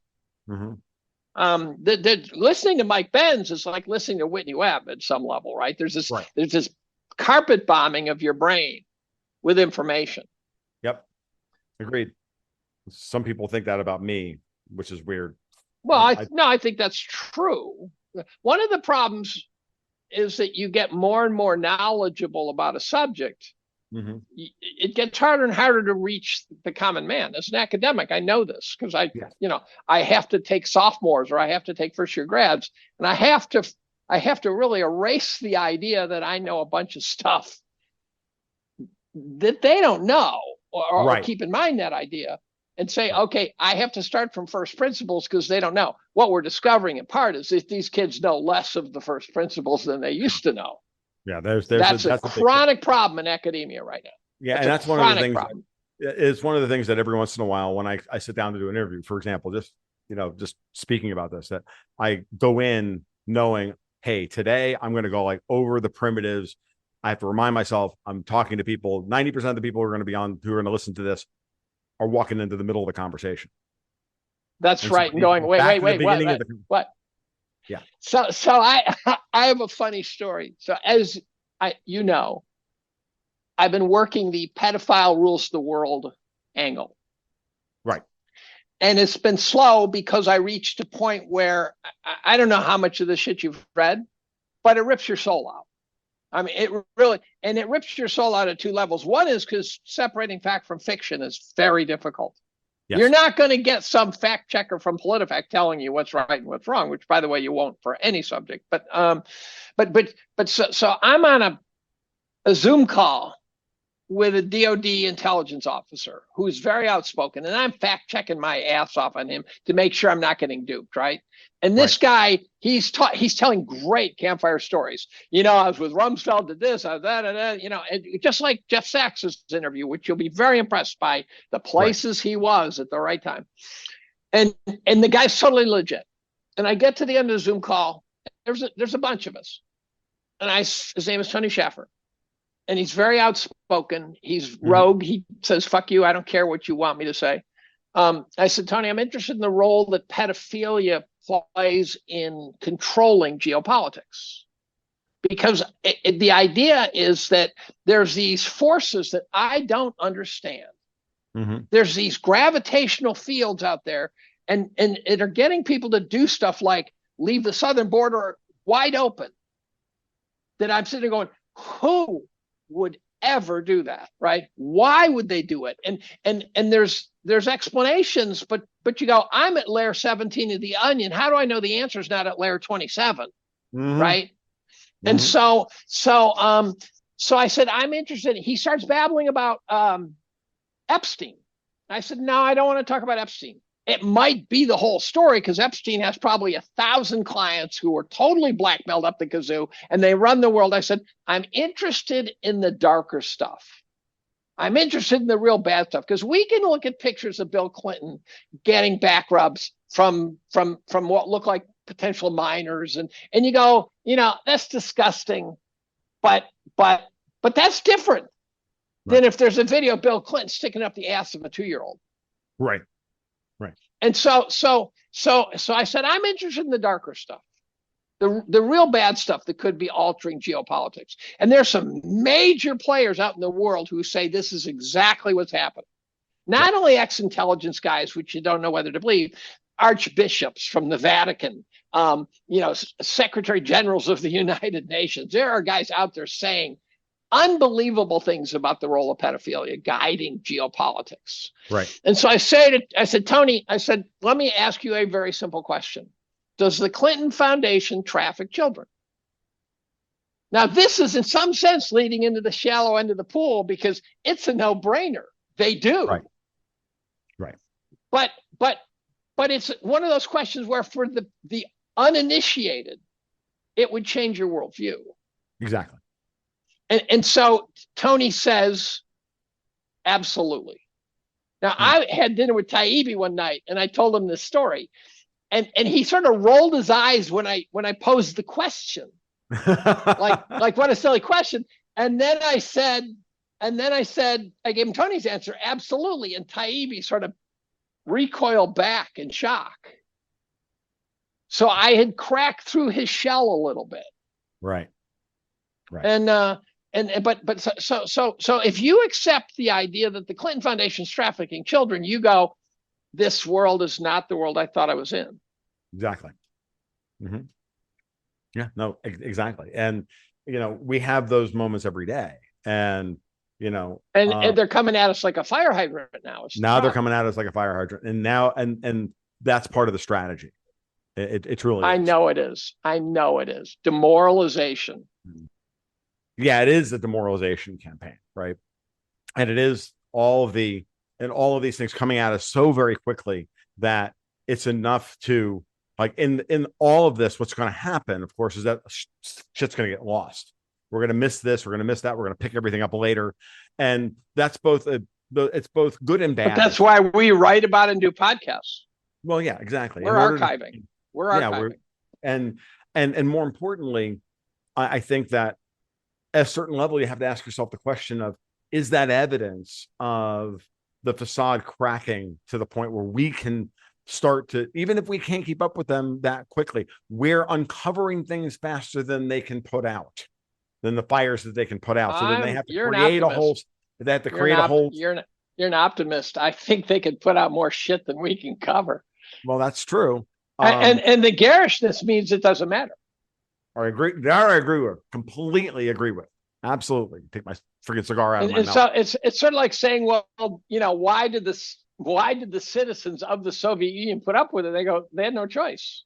There's a name for it, actually. Then there's a name that describes reaching the point where you say it is hopeless. Mhm. There's a name for that. Do you happen to remember that? I I've got it don't written know it down off the top of my head. somewhere. But there is Right. a name. It's some term that where you finally just say, they pretend to pay us and we pretend to work, sort of thing, where Right. Exactly. it's gone. The Right. United States will take a lot to get us there, Yes. but we're at risk of it. Oh, absolutely. Absolutely. And And the one thing we need to remind ourselves as we like think through on this stuff is that moment, like last night when the verdict came down on about Trump. Interestingly enough, yesterday afternoon I was busy with other things, so I like walked away from the world for about 6 hours, and then I looked up at about 10 o'clock and I went, "Oh, that's what happened. Oh, that's what. Oh, that's what. Oh, Jesus Christ!" And I'm like, "Yeah, all right. I'm not processing this evening, but the yeah, one I thing I didn't did either, but I sure ranted. the one thing I didn't do, yeah, no, I'm good for you. I didn't, and I'm thinking to myself, yeah, because okay, because I'm of course Could have always gotten trying to think ugly. 3 and 4 or 5 steps ahead, and I had nothing 3 or 4 or 5 steps ahead in my head, so I wasn't gonna Well, say anything. are you shocked they went 34 for 34? Yes, no, I'm not at all. See, If I they're was gonna go shocked. there, I they're gonna go I there. thought They're gonna go all the way. I thought there'd be some hung juriness. I thought it would be some vague thing because, first of all, I didn't think they wanted to get him. I didn't think they really wanted to get him. Yeah, no, this is where I'm not an optimist. I'm like, oh no, if you're going to if you the thing that scares me about what it is that I do and the way I process this stuff is that nothing shocks me anymore. Like when I honestly I know how to put on my Emperor Palpatine hat, Yeah, robe, and right, then just right. go, okay, this is what we're going to do, and then I do the Mr. Burns thing, and Hey, by the way, this TV show called the Three Body Problem. I have not watched it. I have not It's watched. the problem is it's a series that's unfinished. I've heard there's a book and I have to find it. Yeah, there is a I book. just heard that yesterday. Right. And if there's a book, then I don't have to watch it. I can listen to the book, the Well, what's audio interesting book. is that it's funny. About a month and a half ago, I decided to go back and I wanted to rewatch Battlestar Galactica, the Mhm. series from the early I 2000s. remember it. Okay, and the reason why it wasn't because I wanted to go through the process of reminding myself what the psychological situation is when a species is facing extinction, which is really what that show is about up front. It was the this has happened before and this will happen again theme that takes over the story as it goes through. And I don't remember that half of the story as well as I remember the first half of it. And so I've been kind of steeped in that mindset and um the horror of it all, right? So to say that I'm kind of depressed at this point is real, and I'm kind of Well, doing it as I've thought very and hard about it's this. part of this because what we're talking about here is this demoralization thing. It is very much where I'm now at the point like late season 3. It was really obvious that part of what the Cylons are doing is they're backing off and just letting the humans eat themselves. And Okay, it's a trilogy. Three Body Problems, a trilogy. okay, so And they did it. They've done a very good job on. I don't know how far in it is. I don't know if this is right, the end of book 1 because it sure doesn't look like it to me. It looks right. like they're not finished with that, but it's very well done in terms of sort of Stephen King creeping you out sort of book. Yeah, you know how Stephen King's books it's all creep out and at the end there's no punchline. Right. Yeah. The reason that happens to him is because he says when he gets interviewed, he says, I don't know what the finish is going to be till I get there. And I go, it shows, Stephen. Well, yeah. That's He pretty knows how obvious. to build suspense. Right. And then his punchline is usually, that's it. Really? Right. No. But this Early thing that early Neil this, Stephenson did the exact same thing from a cyberpunk speculative fiction perspective. You read Snow Crash or the Diamond Age and shit like that. The I same, tend same not to problem. read nonfiction, fiction. I tend to read all nonfiction. But this one is really good. And if they don't come up with the rest of the series, I've got to do the trilogy because and there's this thing where it's this alien creatures that are sort of coming your way, and they've reached out and they're kind of controlling events on Earth. Mm-hmm. And at one point, they actually get all the stars to blink. They said they refer to it as the universe winking. And it so feels like the universe has winked at us now. It feels like the universe is waiting. It's like, oh fuck, they're here. See, this is part of the reason I need to read more nonfiction, to be honest with you. And I think in some ways, reading, I've been reading fiction like this my entire life, right? Yeah, see, I have not. That's the meat and potatoes of I've picked some fiction books, and they always underwhelmed me. I was always left with that wasn't worth it feel, and part of it's because I want to get to the end and be explicitly smarter than I was before I started the book. Now, how do I define that? Fiction can do that, right? Now, I happen to be an incredible knuckle dragger where I don't think, for example, we should routinely be teaching high school kids Shakespeare. Right. And the reason is because they're not ready. And now, Douglas Murray explained it one day. He said, if you want to understand Shakespeare, you have to read it in French. Okay. And he says, why? And the guy says, why? And he says, because the Shakespeare we read is in Old English. The Shakespeare the French read is translated to modern French. Right. And as a consequence, the wherefore art thou Romeo, right? Which your teacher has to say, they're not saying where are you, they're saying who are you, right? And they have to explain that to you. And it's like, why don't you just fucking say it, right? Well, it turns out that in French, they say, why are you Romeo? and so I read The Kite Runner, and I said, that's nauseating. Right. I read Atlas Shrugged, which should be a game winner. And not really. But it should be. Should as be. A libertarian. Should be. Right? But it just didn't cut it. And so I've got recommendations. I've got many recommendations for you, Dave, that are not books, that are not doorstops, like Atlas Shrugged, that are I'm dead serious. You and I can have an off. Okay. And I can couple of hours. I've probably got 500 nonfiction books, which one of these days I'm going to go through all of them and pick a top 20 or top 30. Sure. One day I found a website. This was so funny. This is how ridiculous the world is. What are the books the great financial experts are reading? A website. And I was on it. I'm going, holy shit. You guys are idiots, right? You guys are clueless, right? And one day I was reading a Business Insider, and it says Ivy League professor who predicted the crisis, the 0809 crisis, as a new prediction. And for laughs, I opened it up, and it's me. I go, holy shit, which is true.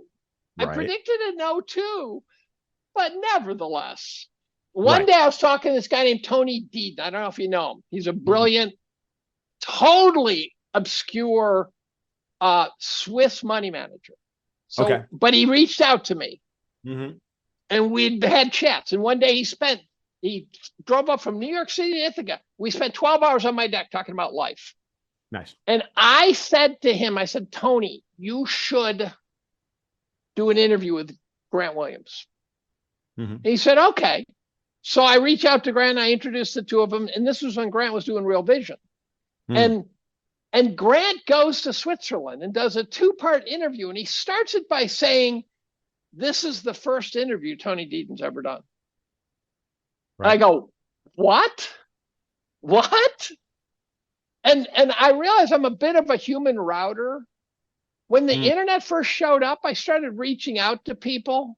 Right. Then, so I'd send an email to Stephen Roach, and he'd email back, and Jim Rickards, he'd email back. So my first Twitter follower was Jim Rickards. Interesting. My first Twitter block was Jim Rickards, actually. You must have been a dick. I said horrible things to him, and it was, and he you didn't realize that's what Twitter.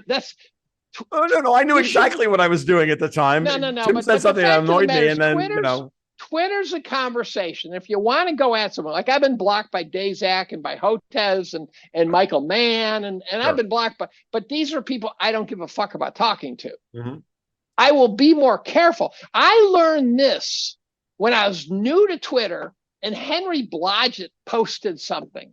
Oh God! And you're right, but I actually made some comment, some offhand comment about it, and he came back at me. I go, wait a minute, you read that? Right. And I said, hold on. So I didn't understand Twitter. So I show up on Twitter day one, and I find Rickards. I went there because Jim Rickards and Chris Whalen, two guys who I really liked, had been talking about Twitter, and I guess I got to go to Twitter.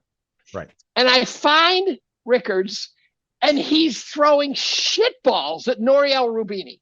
And they are talking about, the mothers giving hum jobs to sailors. I mean, they are really ripping each other.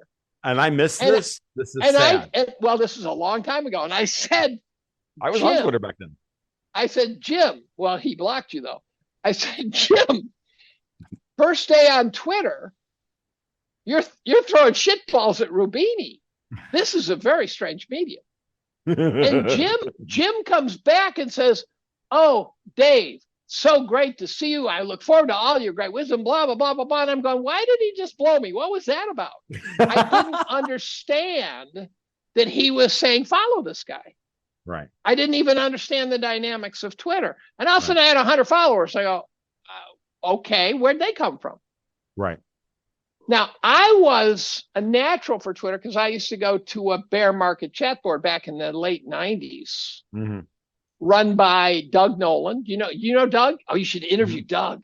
If you don't know Doug, you should interview Doug. I will introduce you to Doug. Doug is one of the best credit analysts on the planet. Okay. Just remind me. And he worked for David Tice, bear market, prudent bear hedge fund. David was the guy they'd bring on during the .com and make fun of because he was saying the market was going to crash, right? But his name is Doug Nolan, Credit Bubble Bulletin, for those who are listening. Doug Nolan, Credit Bubble Bulletin. If you reach out to him, tell him Dave sent you. Doug, I've had dinner with him on my deck. He's a good friend. I've known him for 25 years now. In any event, that's Twitter. To me, Twitter is great. One day, I know we're just going down memory lane. One day, Rudy, he's the only guy who can say his first name, and we know who we're talking about. Rudy says to me, we're about to get kicked off Twitter in a DM. And I said, why? Rudy, I have fallen in love with Rudy. Rudy and I bonded early, and at first I thought, I don't know if he gives a fuck or even knows really who I am, but this guy's adorable. I just love this guy. And then one day someone said, who should I follow? And he listed 3 people, and I was one. I said, okay, so there's some mutual something or other going on. So Rudy says, we're about to get kicked off Twitter. And I said, why do you say that? He said, look who Jack just followed. And me and Rudy. And I said, no, Rudy, you've got that wrong. It turns out earlier in the day, I had said, people bitch about Twitter. I think it's a marvelous experience. I don't have problems with conflicts with people. I don't know what others are talking about. Right? This is a phenomenal way to have a conversation. Sure. And I said, and of course I get to chat with guys like Rudy, who's my favorite all-time tweeter. Right. And someone must have said, hey, Jack, there's a guy out there who didn't bitch about Twitter. you got to read this. One time, here's a related one. I tweeted about Cornell. Right. This is what I'm so amazed by the digital. I tweeted about Cornell. I was feeling, I'm so loyal to Cornell, even though they fucked me one time badly, but I'm loyal. And I said, Cornell's doing fine. This was when Cornell was getting crushed by all sorts of shit because of faculty whining about being oppressed and crap like that. And I said, Cornell's doing fine.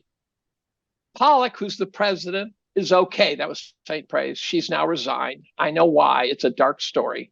And I said, Kolikoff, who's the provost, who's I think a good friend, and I knew him from the day he got here. His brother, I bet you know, his brother's a Boston College economist who's the guy who did all the unfunded liability analysis. Oh, wow. Right. Right. So his brother one day asked me, do you know Mike? And I said, yeah, I spent last Sunday with him. Right. So in any event, so I said, Kolikoff is a rock star. And he is. And he's now interim president of Cornell. And I said, Cornell's a utopian existence. We just have to get out of the news cycle. Exactly. So I get a call from my brother-in-law, who's a trustee, whose name is, wait for it, Ezra Cornell. Okay. That's not a coincidence. He Right. is primogenital line, trustee by birth. My wife is Candace Cornell. And he reads part of my tweet. And I go, Ezra, how the fuck do you see that? And he says, my boss sent it to me. My boss called and told me about it. And I said, where did Daphne see it? That's his wife. He said, no, my other boss. I said, you're an independent financial guy. You don't have a boss. He says, no, the chairman of the board of trustees. And he said, he calls me and he sends it to me. And he says, do you know this guy? He didn't know. He says, do you know this guy? And Ezra says, yeah, that's my brother-in-law. And he starts laughing his ass off. And he says, the chairman says, there's still hope. Because here is a faculty member who's now whining about how oppressed he is being at Cornell. Right. And it's like, holy shit, we have the best fucking job on the planet, you douchebags. Exactly. Yeah. So I'm going down memory lane on you. That's all fair. But I mean, but it does speak to the power of how you of how you, it's how you approach things, right? Your focus, to quote Qui-Gon Jinn, your focus determines your reality. Like if you, I've had people say this, get off of Twitter. It's awful. It's a cesspit. I'm like, no, it's great. It's the greatest thing in the world. Are you kidding me? I get to spend all day pissing off on whoever the hell I want. And, and for the most part, I'm still not, I spent years trying to get kicked off of Twitter and failed miserably. And yesterday I was at risk. I've been booted for up to a week, a handful of times. Right. I have never been suspended on Twitter. I've had Germans try to get me suspended on Twitter. I said that they should sew Fauci up in a bag with a hyena and throw him in a lake. And that got me off for a couple of days. Fair enough. They said it was too violent. I go, seems fair to me. Same, my argument for most of these people. I also said after convicting him in a court of law. Well, yeah, we should, hang them we should try them for treason, mass murder. And then we should hang them up over the Washington reflecting pool and feed them to dogs, like Mussolini alike.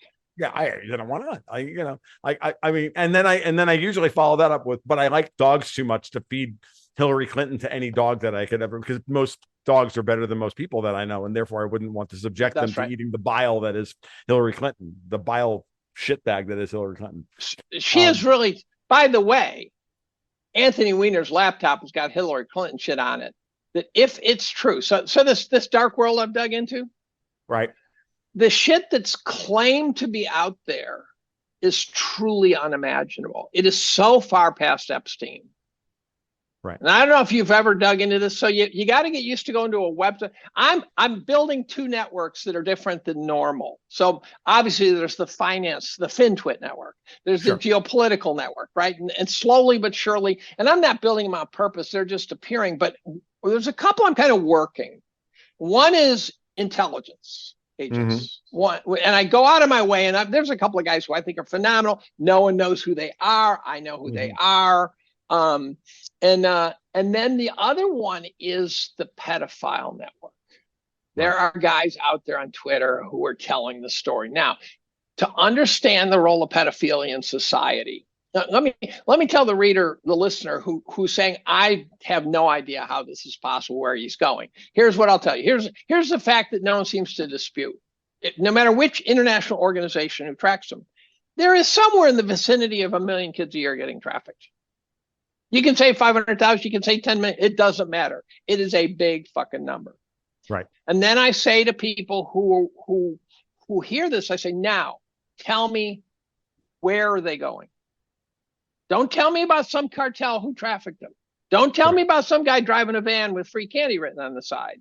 Where are 1 million kids going? And until you can answer that question, you have not taken the first step towards understanding a monumental problem. Okay, fair. So here's the deal. The evidence is they're going, I think a lot of it is harvesting body parts and blood and shit like that. The adrenochrome story is real, in my opinion. Absolutely real. And at the same time, I have a book for you. Good. You have to send it to me. You have to remember, keep jotting this shit down. Oh, it is What's it called? It's called Bug Jack Barron by Norman Spinrad. Is it fiction? It's a novel. It's fiction. Well, okay. Do you 1970. know? Wait, 1970, published in 1970, winner of the Hugo Award, if I remember correctly. Bug Jack Barron by Norman Spinrad tells the story of a radio shock jock who's seduced into the world of the elites with sex and drugs and everything else and all the rest So of it. this story is real. And into the world of the immortality serum. And I'm not going to go any, and I'm not going to go any farther. The story is absolutely real. This is fiction. This is someone telling a story using fiction as cover. That's what this guy's doing. Spinrad was one of those guys who was way ahead of everybody else on so many issues. Kind of like Michael Crichton and Philip K. Dick. Yes, you should read A Scanner Darkly by Philip K. Dick as well if you want to understand the drug war. I'm a slow reader. That's why these are short books. These books are, look, the average Philip K. Dick book is 230 pages long. Like they're not, these are pot boilers. These are 200, 300 page novels. These are afternoon reads. So it turns out, what's the name of that female lawyer who was Trump's lawyer who's now been indicted? She's a big swinging, what's her name? She's about 6 years old. What's her name? Yeah. I can't think. Jen Ellis? No, not her. No. But she's one of these very prominent lawyers, and she said, if you opened up the Wiener laptop, you would collapse the system, basically. Mm-hmm. The stuff on the Wiener laptop is off the charts. The claim is, and I will give you this, I will give you the worst of the worst. Videos. Now, this is why you say my brain just can't go there, right? So if you're listening to this, you're going to say my brain can't go there. And I can't say this is fact or fiction is the problem. Proving fact versus fiction is impossible in this world. You try to cross-check your sources, but you don't know if they're the same source. All sorts of problems with this. But the claim is the Wiener laptop was seen by 9 NYPD cops. They are named dates, suicides, all of them. They are real people. Right. The claim is that there are pictures, there's videotapes of Hillary and the Podestas skinning children, skinning them, putting their faces on their faces. And as you dig into this, one of the things you find out that does appear to be true is there are families who were multi-generational Satanists, and they do shit that you just can't fathom with their own kids. Yeah. You see, and then the question is, does this connect with geopolitics? And the connections are fragile. Of course. What I can tell you is there's a couple of Rosetta Stones. If someone's interested in this, they say, I give me something to work with here. Get a book called The Franklin Scandal. It's a pedophile network that unraveled on him. And it's a very compelling, very convincing story. It is a Rosetta Stone-like story of what happens when one of these unravels. And one of the things you find is the authorities, the FBI, the courts, squash it like a bug. Mm-hmm. Yeah. And that's the story. It's not about the pedophile network. It's about the authorities' response to it. And the guy who investigated it, of course, he died. Right. Yep. No, this is one of those things, Dave. I will be honest with you. I mean, maybe part of the reason why I still get to be accused of being an optimist or, in my own way is because I won't go there. See, the problem is I think it explains the world. Oh, no. I'm not disagreeing with you. I'm not saying that I think you're wrong. What I'm saying is I can't do this because then I wind up in one place on top of a clock tower with a high-powered rifle. I know. So here's an interesting because me and my therapist have decided that I have the entire cast of Full Metal Jacket rattling around in my head. So some guy went after one of these operations, and I didn't find it to be what I'm not looking for small connected parts. I am looking for the evidence of big networks, Sure. the ones that go from the bottom all the way to the top. Sure. But there's one called, I think it's called the Octopus Murders, and some guy named, not Caradori, that's a different guy. There's a journalist who chased it down, and of course he dies. Mm-hmm. And his brother tries to backfill it. His brother tries to find out where his brother went. Mm-hmm. And it's a fascinating story in that what it does is it shows again this wild connectivity of the various players. And he runs into several other people, the brother, who had, unknowing to his brother who died, had got onto this theme and been tracking it independently.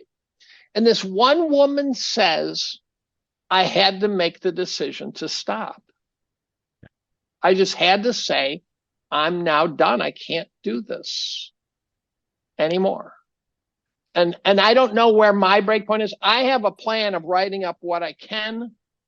I'm going to reach out to my network and say, I want to chat because I've got some fact fiction problems. And I want, there's a guy on Twitter named Gray who says he's a victim, right? And when he gives his presentations, the voice is fucked up. He wears the latex mask. It's creepy as shit. You have no idea what to make of it. But he's connected to the rest well. And I'm connected with him. He said he would talk to me without all that Hollywood shit coverage in a very straightforward way. We haven't done it yet. Mm-hmm. But I'm going to chat with these guys to try to understand the versus fiction problem and how they sort it out. Now, I was on a Twitter Spaces as an observer, and it had some of the big players. Had Gray, had what turned out to be his girlfriend, who I'm connected with too. Had Liz Crockett. Anyone who's following this knows Liz Crockett's tip of the spear. She's out there. She's Mel Gibson level, sort of out there, whacking away on these guys. Yep. Filtered, but I'm not sure I understand her role. I'm still trying to read the room. And I'm on this Twitter Spaces, and who shows up on the Twitter Spaces? You're not going to believe this. I'll say that again. Jacob Chansley, the guy with the horns at January 6th. Yes. The guy, really? Antifa guy, who, by the way, there's photos of him with Ukrainian operatives. Jacob Chansley not only shows up in the Capitol, gets a 4-year jail sentence. Tucker releases 2 minutes of footage. He gets taken right back out of jail and put back on the streets without even a retrial. They just said, get him out of jail. Right.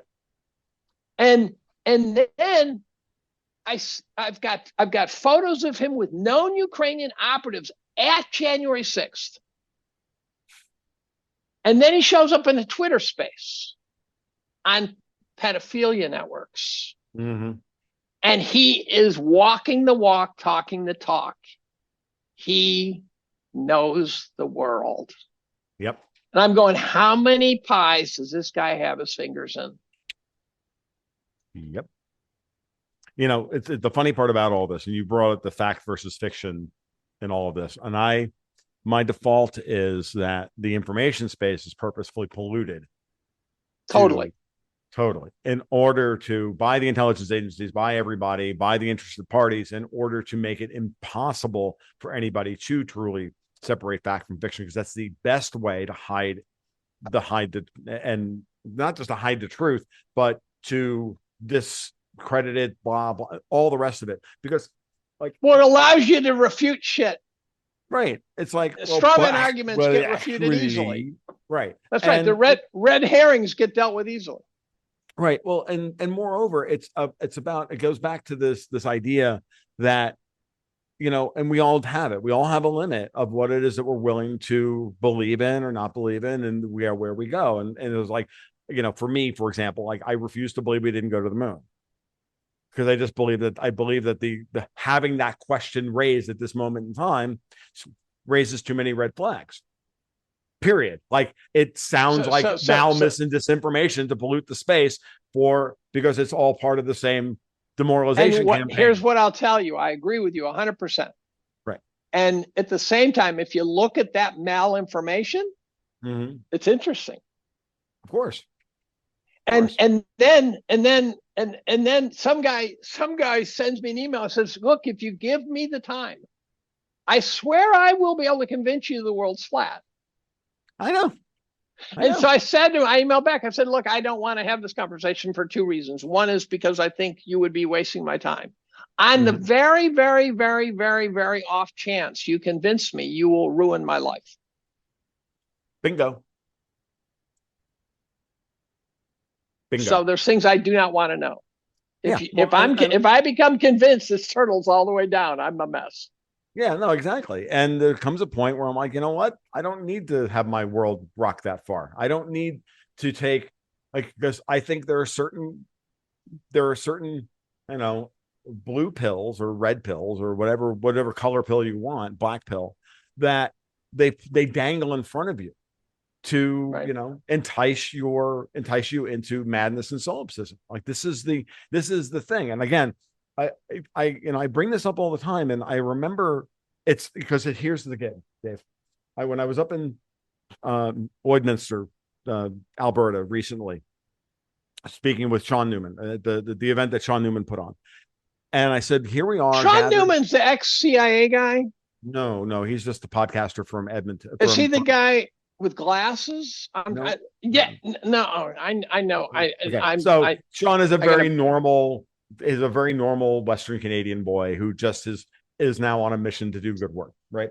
So unfortunately, I think I'm insulting him. I think I did a podcast with him. Does he do podcasts? Yes, he does. Yes. He's the Sean Newman podcast.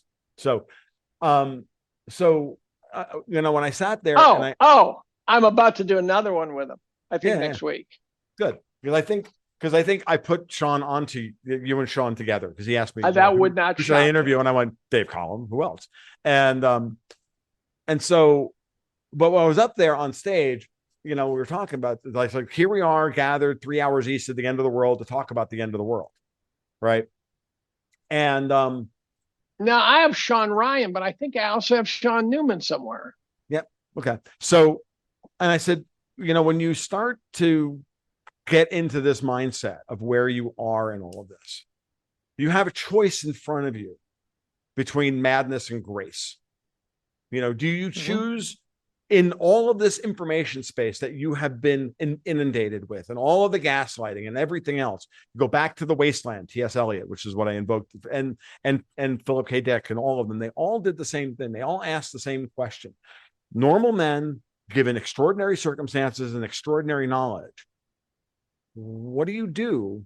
And what the choices in front of you? Do you walk willingly into schizophrenia and madness, or do you choose to walk out of it and do the best you can with what you know?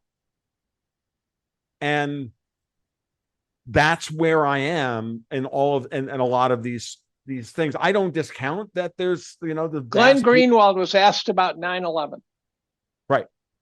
And his answer was, I can only fight so many fights. Exactly. And if you listen to Tucker Carlson, he brushes against 9/11 frequently, but never goes there. Yep. Because certain things, like we all have X amount of bandwidth. We all have that thing that, well, there's the Rubicon staring you right there. Are you going to cross it? Because if you're never going to be the same person ever again. My personal gag order, and it's not about that exactly, but as you know, my personal gag order is about Palestine and Israel. Mm-hmm. Now, it's not an absolute gag order because we've been on podcasts together where I've gone partially there. But what I won't do is I won't turn it into an intellectual pursuit. I pick up stuff on the fly. I see it and I go, okay. I won't pass judgment against either team. Nope.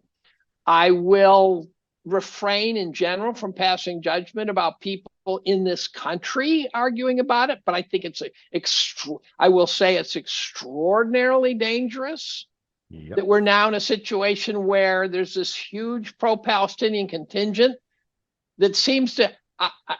I have no problem with anyone criticizing any government of any country. Mm-hmm. I have no problem with that. The one I'm least prone to criticize is Russia, ironically. But to turn that into anti-Semitism is a whole nother ballgame. Exactly. And I wrote a tome a couple of weeks ago about what I think is going on here. And well, you tell me, and I'll play stone face. No, I don't need to talk. I don't want to rehash it. I wrote 8,000 freaking words over 2 different blog posts. Go read it. Okay. I firmly placed myself in the middle of it. I only looked at it strategically. Who can benefit? Who's benefiting from this? Who's using it for these reasons and everything else? And who's, why are you being gaslit into believing X, Y, and Z all of a sudden? My big question is very simple. We weren't allowed to talk. Is Israel about to fight Lebanon? Probably. Because I got told that by a money manager, Jewish money manager, very nuanced thinker. Mm-hmm. And he said, "Oh, you should know this." I said, "No, I've got the blinders on. So the only thing I'm spotting are the things that I can't not see." Okay. I don't want to have, it's not that I don't want to have this conversation with you, or I just don't want to do this now because I just wanted to fact check that one piece. Yeah, I mean, I fact check. It's my inference. I think they're going to do so, and there's a variety. That's all I need. It opens up an entire 3-hour conversation, which we don't. I don't have the stamina for at this point. But my big question is that I have to ask everybody, and it's the question I keep asking everybody over every issue. It says, why do they want us to know this thing right now? Why do they want us all of a sudden to hate Jews? Why for 60 years were we not allowed to say anything about Jews? And now all of a sudden it's okay to hate them. Yeah, to me, it's baffling. Okay. Right. And it's baffling. This is not my opinions on this are off the record. You will not hear what I actually have to say about any of this in front of a public microphone. Period, paragraph, end of story. This is my analysis of how the various factions that are out there are using everybody to their ends. And I go right back to what you and I discussed at the beginning of this podcast, which is their goal is winning. And winning can be defined as how many people on the opposition do they need to kill, and who are they willing to sacrifice. I think the modern day war, though, and I don't think they have one fucking border. They will do anything. And if you don't think that they won't do anything, you're out of your minds. So the difference now, the modern day war is now about breaking people's psyches more than breaking people physically. Absolutely. It's all overlapping psyops all the fucking time. Right. Every single day. And that's the exhausting part. And that's the part where every once in a while, we all need to back up, walk out into the sun, take a breath, pet your dog, take a walk, do the thing, get back in the meat space and get out of flatland. My big fear, and at times I know I'm falling prey to it, right, is that I am playing a role that is intended, and it reminds me of during the Black Lives Matter protests, the people who are out on the street just observing were playing a role. Yes, they were. They were providing cover. Yes, they were. By sheer numbers to those who are doing more dastardly things. Yes. I remind everybody about, listen to Tim Pool talk about Occupy Wall Street, how they were there originally to protest racism and the death of Michael, whatever his name was. And that's what they were there for. Yeah, but then as the march started, they diverted everybody over to the banks and turned it into Occupy Wall Street. Because this is the problem. When they install buttons in you and then push them at a particular moment in time. That's exactly right. And you just have to remember that you're reacting to this. And hey, I'm not blaming anybody here. Like I'm guilty of it. You're guilty. We're all guilty of it. This is the way we are. Experiment. It's just a rat experiment. It's that, hey, they've handed you the Skinner box button. Are you going to push it? When like this is, and like, and the more I observe what's happening, that's my model for all this. And that's the only, and you asked me at the beginning of this, just before we hit record, you said, how do you do it every day? I was like, because I remind myself that, yeah, it's a big Skinner box experiment. And every once in a while I choose not to play. And then, and when I feel myself losing that perspective, I go, you know what? I think I'm going to go check out for a couple of days. And I find that I find that every once in a while, if I do that, and I allow myself to kind of process that I can maintain some semblance of, some semblance of perspective. So I have a routine that I reach some point in the evening where I'm out of gas. Mm-hmm. And I have a Twitter list that's just entertainment. Yep. And I go to the list and I watch Boston Terrier and French Bulldog videos. There you go. And I watch just random shit and I cull it. I'm always shaping it because I go, no, that guy's dumping too much bullshit on me. I don't want any more of that. Right. And so it's operationally my TikTok. Mm-hmm. Mm-hmm. And it's just a sort of wind down. Yeah.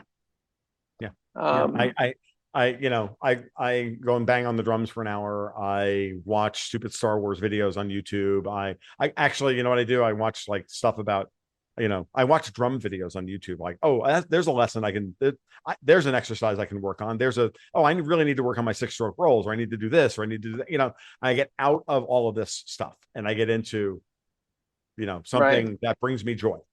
And because remember, chasing the stuff used to bring me joy when I thought I was picking up the occasional Easter egg from an otherwise open field.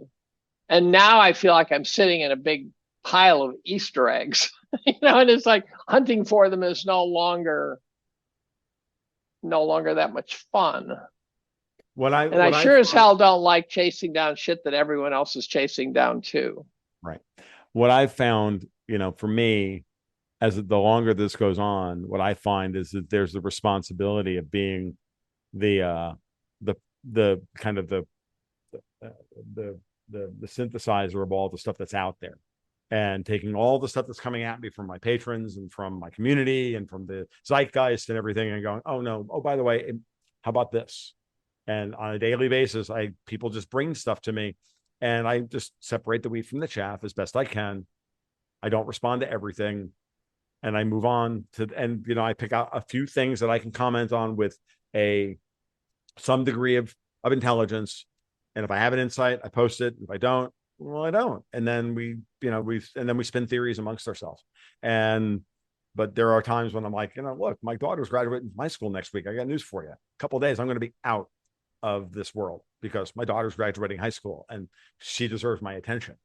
That kind of thing. And we have to remind ourselves that if we're not having fun, we're doing this wrong. So It's the old Ron Paul thing.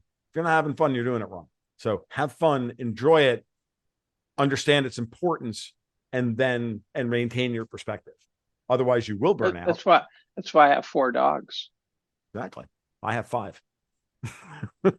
Wow. Yeah. Wow. Yeah. You have 5 dogs.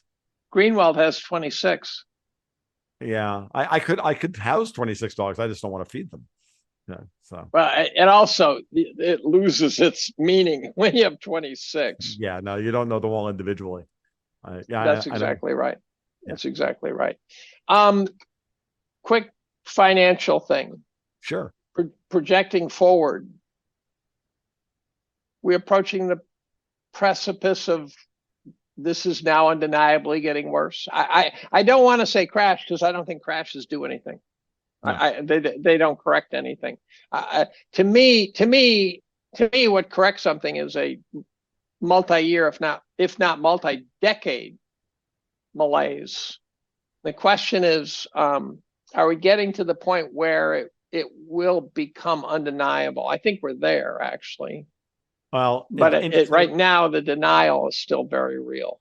Interestingly enough, Dave, as you asked me that question, I immediately then run over to investing.com, and I'm sitting here looking at it, and I'm like, huh, what a shock. End of the month, and they still dressed every end of the month close exactly where they wanted them. I think that's the options oil down. market. They carpet bombed the bond markets, like, but gold and silver got crushed into the close. Like, they got crushed into the open too. Yeah, well, so you can see everything. You can see that they're like the demoralization campaign doesn't just exist in the political space or in the cultural space. It exists in the financial space as well. And the ECB, we're doing this on May 31st. So the ECB is set to cut rates next week. As far as I'm concerned, they've lost. They lost the race with the Fed. They're cutting when inflation is rising, even with oil prices down in the low 80s. Yeah, Lagarde is going to try one more time to forestall crying uncle, and Yellen bails her out for a few more days. That's what I say. There is no end game because it's an infinite loop. It's the Mobius strip from hell. Sure. But the real correction, the one that really brings us down, keeps us down,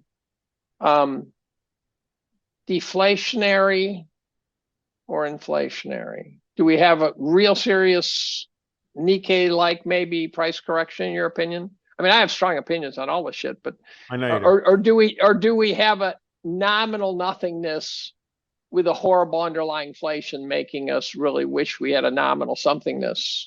I think it's that. I think we're on the precipice of a commodity super cycle that is where the real inflation is. And so if I put a gun to your head and said, Texas Hold'em, every penny you got, push it in, where do you push it? You've already answered that question, sort of, but I'm just trying to figure a specific market. Well, it's something. I mean, like the commodity super cycle is pretty vague. I know what it means. Right. What I would say is the following: gun to my head, where am I putting my money? Do I get to go long or short? Whatever. I go short sovereign bonds across the board. Okay. You can get crushed on root is the problem. Mm-hmm. Right. But I'm short sovereign bonds and I'm long commodities. I'm long reality and I'm short fiction. Einhorn one time got interviewed and he said, invest directly in your thesis, don't do it obtusely, somehow, something like that. And what he said is, it's like, for example, if you think platinum's going to go up, mm-hmm. don't invest in platinum miners, buy platinum. Buy platinum. Right. So be direct. Don't try to get cute and get a third derivative of your idea. Yep. And I, of course, am positioned with a serious wad of precious metals. I don't need any more. Nope. There are days where I go, no, the right number appears to be 100%. Here's an interesting question for you. If you have enough, let's assume that gold or Bitcoin mm-hmm. protects you against sort of an apocalypse going forward. Let's assume that. Let's take that as that your crystal ball was correct. Right.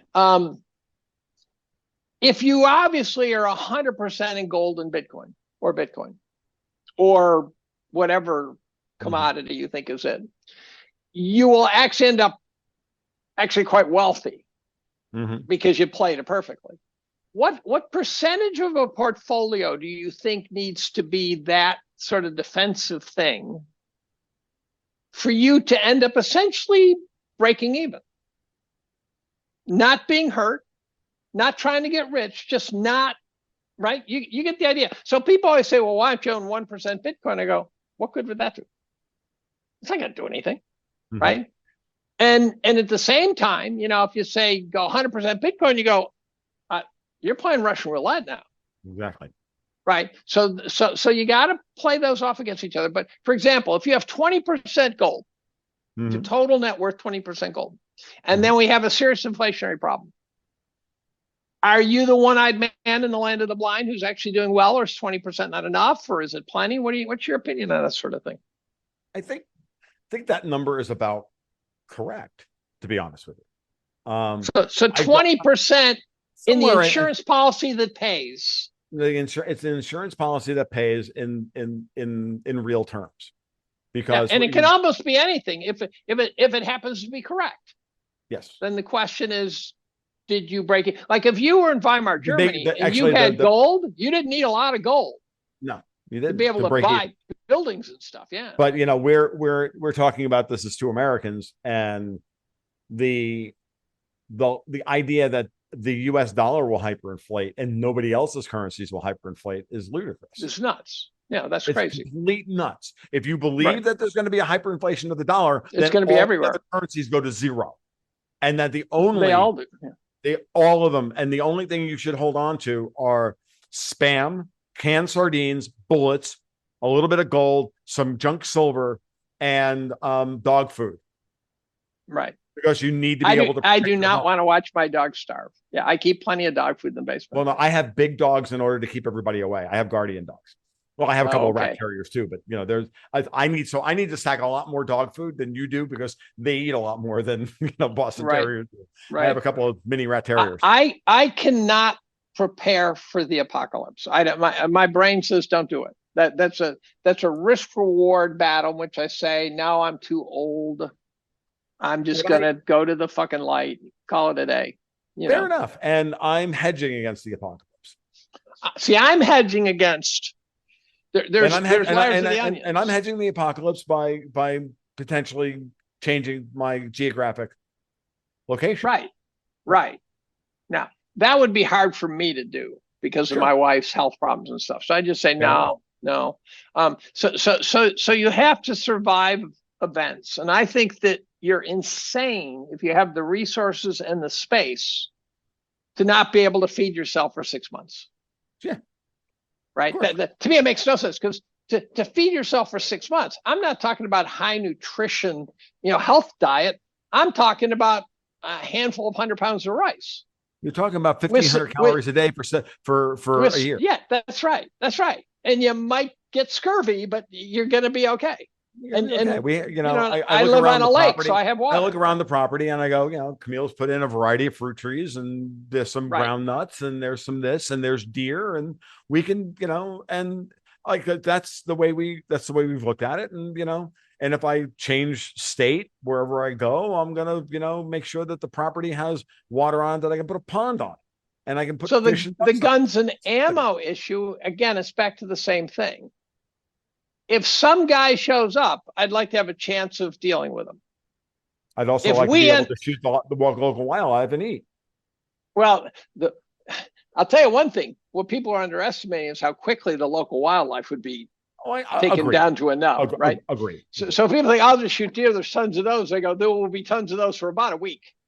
I fully understand. So the question is, the guns and ammo, you need enough such that you want to survive certainly one bad day, right? Where some guy shows up and you say, I'm taking him to the light, right? I do not want to have enough that I can hold out at the Alamo. Right. And so every one of these things, it's how far. Some guy gave me good advice once, years and years ago. He says, don't prepare in a way that requires a disaster for you to be okay. That's good advice. And so you don't insure against what I essentially am calling the uninsurable. Right. No, absolutely. I think that you have to, if you structure your thinking along, like the way I'm looking at it is the following. Now, Camille and I, we talk about this all the time, and she's got a more, I don't know, apocalyptic perspective on this than I do. So I have to, you know, Oh, that's I get to be interesting. the moderate in the room, right? That's the oddity. That's the oddity. Usually the You know, guy's the apocalyptic type. that was the way it was when we first moved out here 20 years ago and we built the house. Today it's a little different. So I'm the one, you know, having gone crazy and then have to like work my way back to some semblance of sanity. Not sanity. For all the critics in the audience, I'm functionally insane. Fine. What I say is the following: prep for 1 to 3 years worth of bad times. Are you willing to live through that? Right. Right. If so, great. If not, book the cruise to the light and Yeah, that's right. That's right. be waiting for That's everything right. to happen and go, oh look, I see the eye of God. Isn't it great? That's right. And then That's I'm right. gone. And That's it's right. over. So 1 to 3 years, depending on how apocalyptic your vision of what the future looks like. If it's a Or how much you're willing to how much you're willing to say beyond that, I'm just not going to fight it. Right. It's one of those things. you know, and so sort of like how much chemo? How much chemo do you do before you say, okay, well, I mean, this again, like everything else. Give me some morphine now. And then there's the other option. Like there's the other thing of like, if I'm 35, when I did this 20 years ago, I have a very different perspective at 56. Very. Because now I'm thinking not in terms of how can I take care of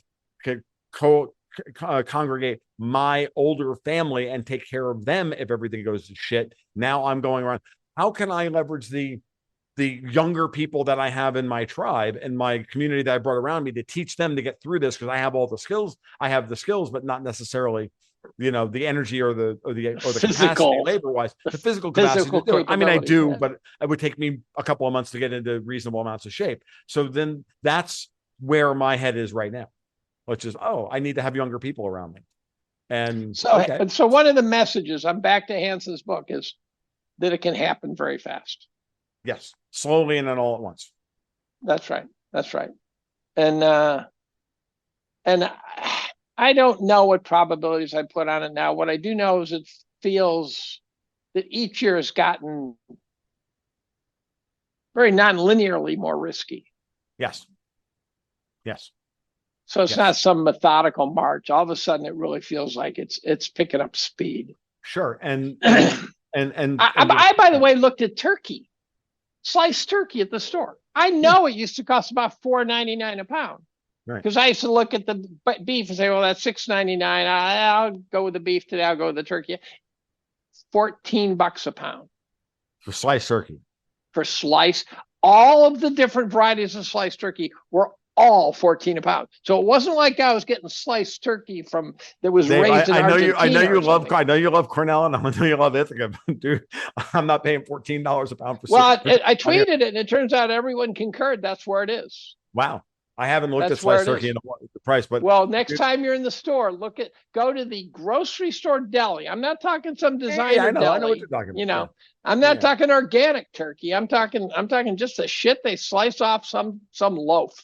Right. And it's about $14 a pound. I used to be able to get ribeye for a 4-pack. So you're buying bulk, a little tiny bit, for $9 something a pound. No. And it ain't $9 something a pound anymore. Oh, no. Every once in a while, I can get them that way. I can get like a lamb here and there for $6 a pound. When it happens, we buy 7 of them and we put them in the freezer, and then we smoke them every other. We do the same thing with turkeys after Thanksgiving and all the rest of it. No, ribeyes are in my area of the world are between $15 over at Winn-Dixie for the crappy ones and $20 a pound at my local butcher, and they're gorgeous. So I'm willing to pay $20 a pound for a bone-in ribeye, and as opposed to going out to the restaurant and having them charge me $60. And they're not as good. And they're not as good. Oh no, it's not as good. And I fire up the grill in the backyard and I smoke them over oak, and I do it properly. And it was it was $100 for the evening, and someone else brings over a bottle of wine and we do the thing, and then there's cigars, and then there's an evening. But I do not understand how Joe 6-pack. I mean, Joe 6. I'm talking sort of lower end of the income scale. Joe 6. I do not understand how they're doing it. And the answer is, I listened to Gundlach interviewed by Rosie the other day, and he said shit that reminded me in so many different times in so many different ways of things that I'd either heard or had chats with or whatever. But he's pretty apocalyptic on where we're headed economically. Yep. Well, And at one point he made reference to the fact that people will not have money when the time comes to buy bargains. that's right. And my dad taught me that. I remember one time I had a chat and I said, Dad, so let me see if I got this right. I was probably in 10th grade. I said, so if you bought real estate in the 30s, you could get rich. He said, yes, but no one had any money. And that stuck with me. And then that quickly became, by the way, if you want to have money at the bottom, you gotta be in cash at the top. That's right. When no one else is in cash. That's right. You can't buy bargains if you're invested all the way down to the bottom. That's right. No, So you're speaking to somebody who, in preparation for 2008, seeing it coming, pulled all of his money out of the financial markets, right? Retirement funds, everything. Since then, I have put very little money back into the financial markets because now that I'm a commentator on the financial markets, I believe that I should not be. I believe very strongly that if I have any money there, then my bias over my money will affect how I view the world. Except for at the same time, that will produce in itself a bias. Of course. But it's a bias that I know I can manage that bias better than the emotional bias of having. Than if you're, triple X long Jaguar mining, right? Yeah. Like, then this is, and that's the thing. So I've weighed both of those. Having been in that position on both sides of it. Me personally, I know this is how I best function, in this scenario. So, and if I do have any money in the financial markets, I'll be honest with you, I'm going right to my own portfolio because I wouldn't recommend those stocks in those themes if I didn't believe in them. Because one day I was down at Hopkins doing a department overview, in chemistry. And I met up with Steve Hankey, who's the, when a company collapses, they call him in to figure out how to set up some currency regime. And we spent a lot of time together. And he sent me his portfolio, who's an Excel spreadsheet of his portfolio. You have never seen a portfolio like this. We are talking, Czechoslovakian currency swaps, and it was just on a whole nother planet. Now, what I will tell you is his genius was this had to have been back around 2011, 12, somewhere in there. Gold was at like $1,900. And he told me, he says, I just exited. Sure. And I'm going, oh man. So in retrospect, I go, holy shit, that was a top call of a higher order. Yes, it was. But here's a guy who looks at the world. I'd like to get that Excel spreadsheet out of Jeff Sachs right now and find out what he's doing. Yeah, I agree.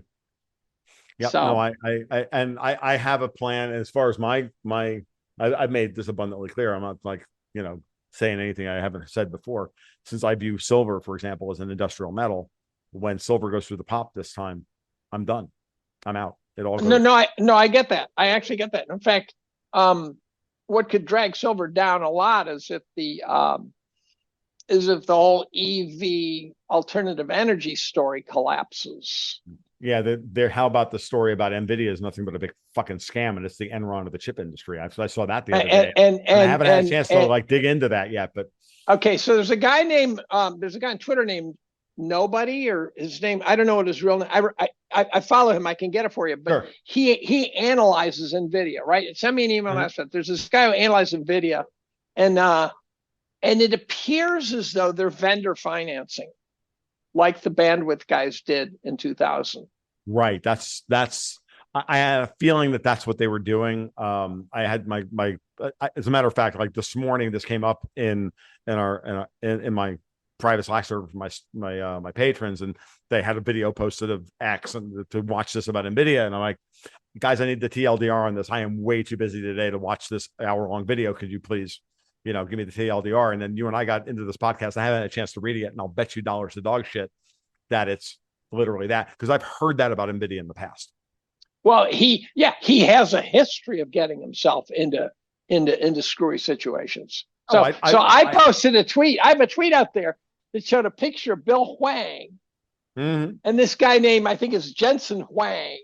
Yes. And they're both Asian. I said, I said, I think the apparent similarity to these two guys is more than just their names and what they look like. I have never liked the CEO of NVIDIA. I have never been a fan There's of that. There's some scammy feel to him. That guy has always been like, I used to like in the before time, I used to care about the chip industry, and I've forgotten more about chip design and all this shit. Well, I'm not going to care about the chip industry. I haven't had this conversation in public in forever and a day, but I used to write about this shit all the time, and I'm like NVIDIA always felt like Intel. Feels wrong to me. Yeah. No, even worse, it feels like both of them have been chosen, like Microsoft. They were chosen to be the architects of whatever it is these people think they're building, and they were chosen to win, and everybody else is chosen to lose. Right. That's the way I've always felt about it. But there's never been a market in history that didn't return to and through fair value. That's right. And therefore, the guys who somehow think that they will somehow keep this elevated are completely dreaming. They will get the fuck out of Dodge. The EV story is already fucking dead. I know it is. It's collapsing very quickly. So before we do anything else, like I want to look up the carbon credit. Whenever I really want to feel good about myself, I look up carbon credit futures. Really? Yeah, no, because invariably I'm like, oh, look at that fucking shit show, because that's a market that every time I look at the chart, it just looks like it's tracing the Enron chart. That is what Goldman calls the climate opportunity. They have a name for that, and I'm going, oh yeah. When Goldman's for Goldman. For Goldman. Yeah. And I don't know why my portfolio is hanging as tough as it is today. I think I should be getting crushed, but I'm not. I don't know what's holding it up right now. You have to have a portfolio to get crushed. My portfolio did get crushed a little bit today. Silver was down 90 cents. Gold was off a couple of bucks. Right. Well, that's a lot of my portfolio. Yeah. So silver got crushed. I occasionally swap DMs with Craig Hemke. Mm-hmm. Great guy. Had him on the podcast. Great guy. Oh, he's a sweetheart. But he hates those morning smackdowns. Oh yeah. Well, the funny part about it is what I've noticed. This is the going out the door. Maybe I should reach out to Craig and do the thing, because he and I haven't talked in a couple of months, and it's about time for us to do a thing. And what I've noticed is a fundamental shift in the daily structure of the gold markets, the treasury markets, silver, and that it's all the suppression is happening during European hours, not New York hours. That every once in a while, you can see it. It used to be the opposite. It used to be the opposite. One time, Grant Williams published a plot. One time, Grant Williams published a plot that showed the returns on gold if you sold every day at 4:00 and bought every morning at 9:00. Yeah, I thought it was actually like Bill Murphy and the Gata guys, and I think he might have gotten it from them. He got it from them because Bill Murphy did. By the way, another great read is Stofferle's In Gold We Trust annual report, which I'm only partway through, but they do a beautiful job, and it's way more than just gold. It's really about the state of the world. But to finish the point that Dave and I were both trying to make here is that if you bought the New York Open during the entire run of the gold bull market from 2002 to 2011, if you had bought the Open and sold the close in New York every day, and you started with $10,000, you'd have lost 70% of your money in a 7x bull market. Had you done nothing and just bought $10,000 worth of gold in 2002 and waited, just held it during. That's right. And then sold it near the top, even at 1,800, you'd have made 600%. And if you had bought the Open and sold the close, you'd have lost 70% of your money. That trade is now happening across multiple markets from 3:00 in the morning on the European Open to 9:30 to 8:30 in the New York Open or the COMEX Open, and then the New York Equity Open. And then the Equity Open in New York is usually when you see everything bounce. Oil gets crushed. The treasury market gets bought, the German Bund gets manipulated, but it's the yen. I was watching the freaking Japanese 10-year the other day, and I saw the exact thing happening. It was up in the Japanese market. The minute Europe opened, they stopped the Japanese 10-year from rising in yield. They're buying the Japanese 10-year in order to manipulate bond rates, and then they could play with gold and oil after that. It's all fucking happening. And when you asked me earlier how close we are to that moment where you thought, how close are we to the event horizon? It could be next week's ECB rate cut, because it's a sign that they are out of fucking ammunition. But it won't necessarily be obvious. No. To the untrained eye. So, for example, in the 08-09 crisis, the real estate market peaked in 06. Right. The market ABX derivative index started losing value to par. I think it was in the spring of 07. Right. And in the spring of 07, I was watching that. And all of a sudden it was dropping. And I'm going, the derivatives are losing their value here. What's going on? Because it was flatter than a pancake until then. Right. And the woman named Tanta was blogging about how bad the chaos was underneath the surface. And this was not being picked up by most people. And I turned to my class of sophomore organic chemistry students, and I said to them, I think the banking system's about to collapse. I'd written about it in 02. Right. But I had watched and watched and watched. I said, I think it's about to collapse. And then I had the same group of kids 2 years later in the spring of 09. Now, put yourself back to what was going on in February of 09, right? So I was teaching a senior honors thesis course, and it was the same kids. Right. And the first day, it's a once a week thing, guest lecture sort of thing. The first day I said to them, didn't I tell you the banking system was going to collapse? And they said, yes, you did. And I said, did your econ professors tell you that? And they said, no. And I said, what are those assholes paid for? And so then my first guest lecturer was the CEO of Morgan Stanley Bank, the banking subsidiary of Morgan Stanley. Right. And he gave a 2-hour talk on the shit show. And at one point I said to him, he got this wrong, by the way, because he didn't see what came, as did none of us. And that's 30 trillion. No one saw 30 trillion coming. Right. I asked him, I said, 10 years from now, is New York, is it a distant memory, or does New York look like Detroit? And he says, New York looks like Detroit. He got that dead wrong.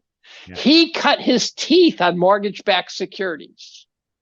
Yeah. That's how. So he left as he quit as CEO of Morgan Stanley Bank in 06. He knew it was game over. So then in the strangest router moment of my career, I used to swap emails late at night with this obscure Harvard professor. We just swap. I send off some article about how you could get a credit card that took money out of your retirement account, right? Oh my God, right? Turned out it was Elizabeth Warren. It was Elizabeth Warren. We'd swap. I've got a whole email box full of Elizabeth Warren emails. Some journalist tried to get me to give them up. I said, no, there's nothing good in there either. It's just her and I chatting late at night. But then she got assigned to be head of the TARP Oversight Committee. And I sent her an email and I said, you just drew the shortest straw in history right there. That's going to be a tough job. Yeah. And she said, oh, it's already looking ugly. And I said, if you need a friend, I know a guy who's right now sitting at the Federal Reserve in New York, but he's the former CEO of Morgan Stanley Bank. If you need an ally, I think he's an okay guy. And she says, oh, thank you very much, whatever. And then about 2 weeks later, she says, could you give me the name of that guy at the New York Fed? So I introduced him. So there's this 3-way email going. And I'm going, what the fuck is going on here? I got the head of TARP, the CEO of Morgan Stanley Bank, and me in a 3-way email talking about what the fuck's going on in the markets.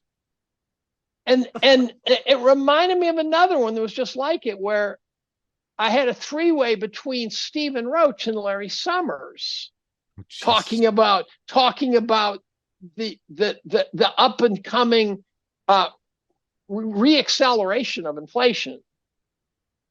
And basically Larry was a man of relatively few words, but Stephen said, I think Larry's got it dead right. I think we're going to see a rise in inflation. By the way, inflation is totally out of control. Is this when was this conversation? Probably a year ago. Oh, okay. Okay. Yeah, that makes sense. Larry read my annual review. He said, you are totally unfiltered. Yeah. And he said he laughed his ass off the whole way. Now, him. the problem I have is I have trouble writing it funny. Mm-hmm. Now, that's the other challenge I'm facing. I used to laugh my ass off. I come up with all these great ways to insult people. Sometimes now it's just, you motherfucker. It's just a totally different I know. tone. I go back and I read older blog posts and I'm like, where's that guy? He was actually a good writer that knew it. Yeah, he was fun. Funny. This guy's an asshole. Like, I know. That's exactly right. Dave, this has been always unbelievable. Did you reach out to our friend, by the way? Did you reach out to Tommy? I not yet. You want me to do it? No, he and I are in an email list. So I just been so busy I forgot to do it. So I'll take care of it. But this has been an unbelievable. I just want to make sure that everything's going. I'd love to get Kunstler back on. We'll do the Tommy thing. I'll ping him and we'll get the thing going. We'll do another episode of the Bald Ones. Tommy Kerrigan, you are now on record. We have you dead to rights now. We have to do another Bald Ones episode, and we'll do the thing. But as far as I'm concerned, be honest with you, it's hot. It's 95 degrees outside, and there's not a better freaking way to spend an afternoon than spending 3 hours with Dave Collum. Really enjoyed it, Dave. It was an absolute blast. Always fun. Always fun. All right, man. You take care. My best effort to get canceled. Me too, as always. So we'll try again harder maybe the next time. Adios. Fist bump. Take care. Well, that'll about wrap it up for episode 177 of the Gold Goats and Guns podcast. I want to thank Dave Collum for being just really generous with his time. I don't know about you guys, but I had nothing but a great time sitting and chatting with Dave and just figuring out what it is we're going to talk about next. So as always, you can follow my work over at my blog at goldgoatsandguns.com. You can follow me on Twitter at TFL1728. You can follow Dave Collum on Twitter at David B. Collum. And you can sign up for the Patreon at patreon.com/goldgoatsandguns, where I go over all of this stuff in sometimes grave detail about what's going on and how markets and geopolitics meet and explode and all that stuff. And then we try to put it all together into a newsletter strategy with a portfolio to make some sense of all this and try and, have you preserve some of your wealth while going through it all. So that's what we do. And if you like what we do, give us a shot. So there you go. With that said, I'm out. We'll talk again soon.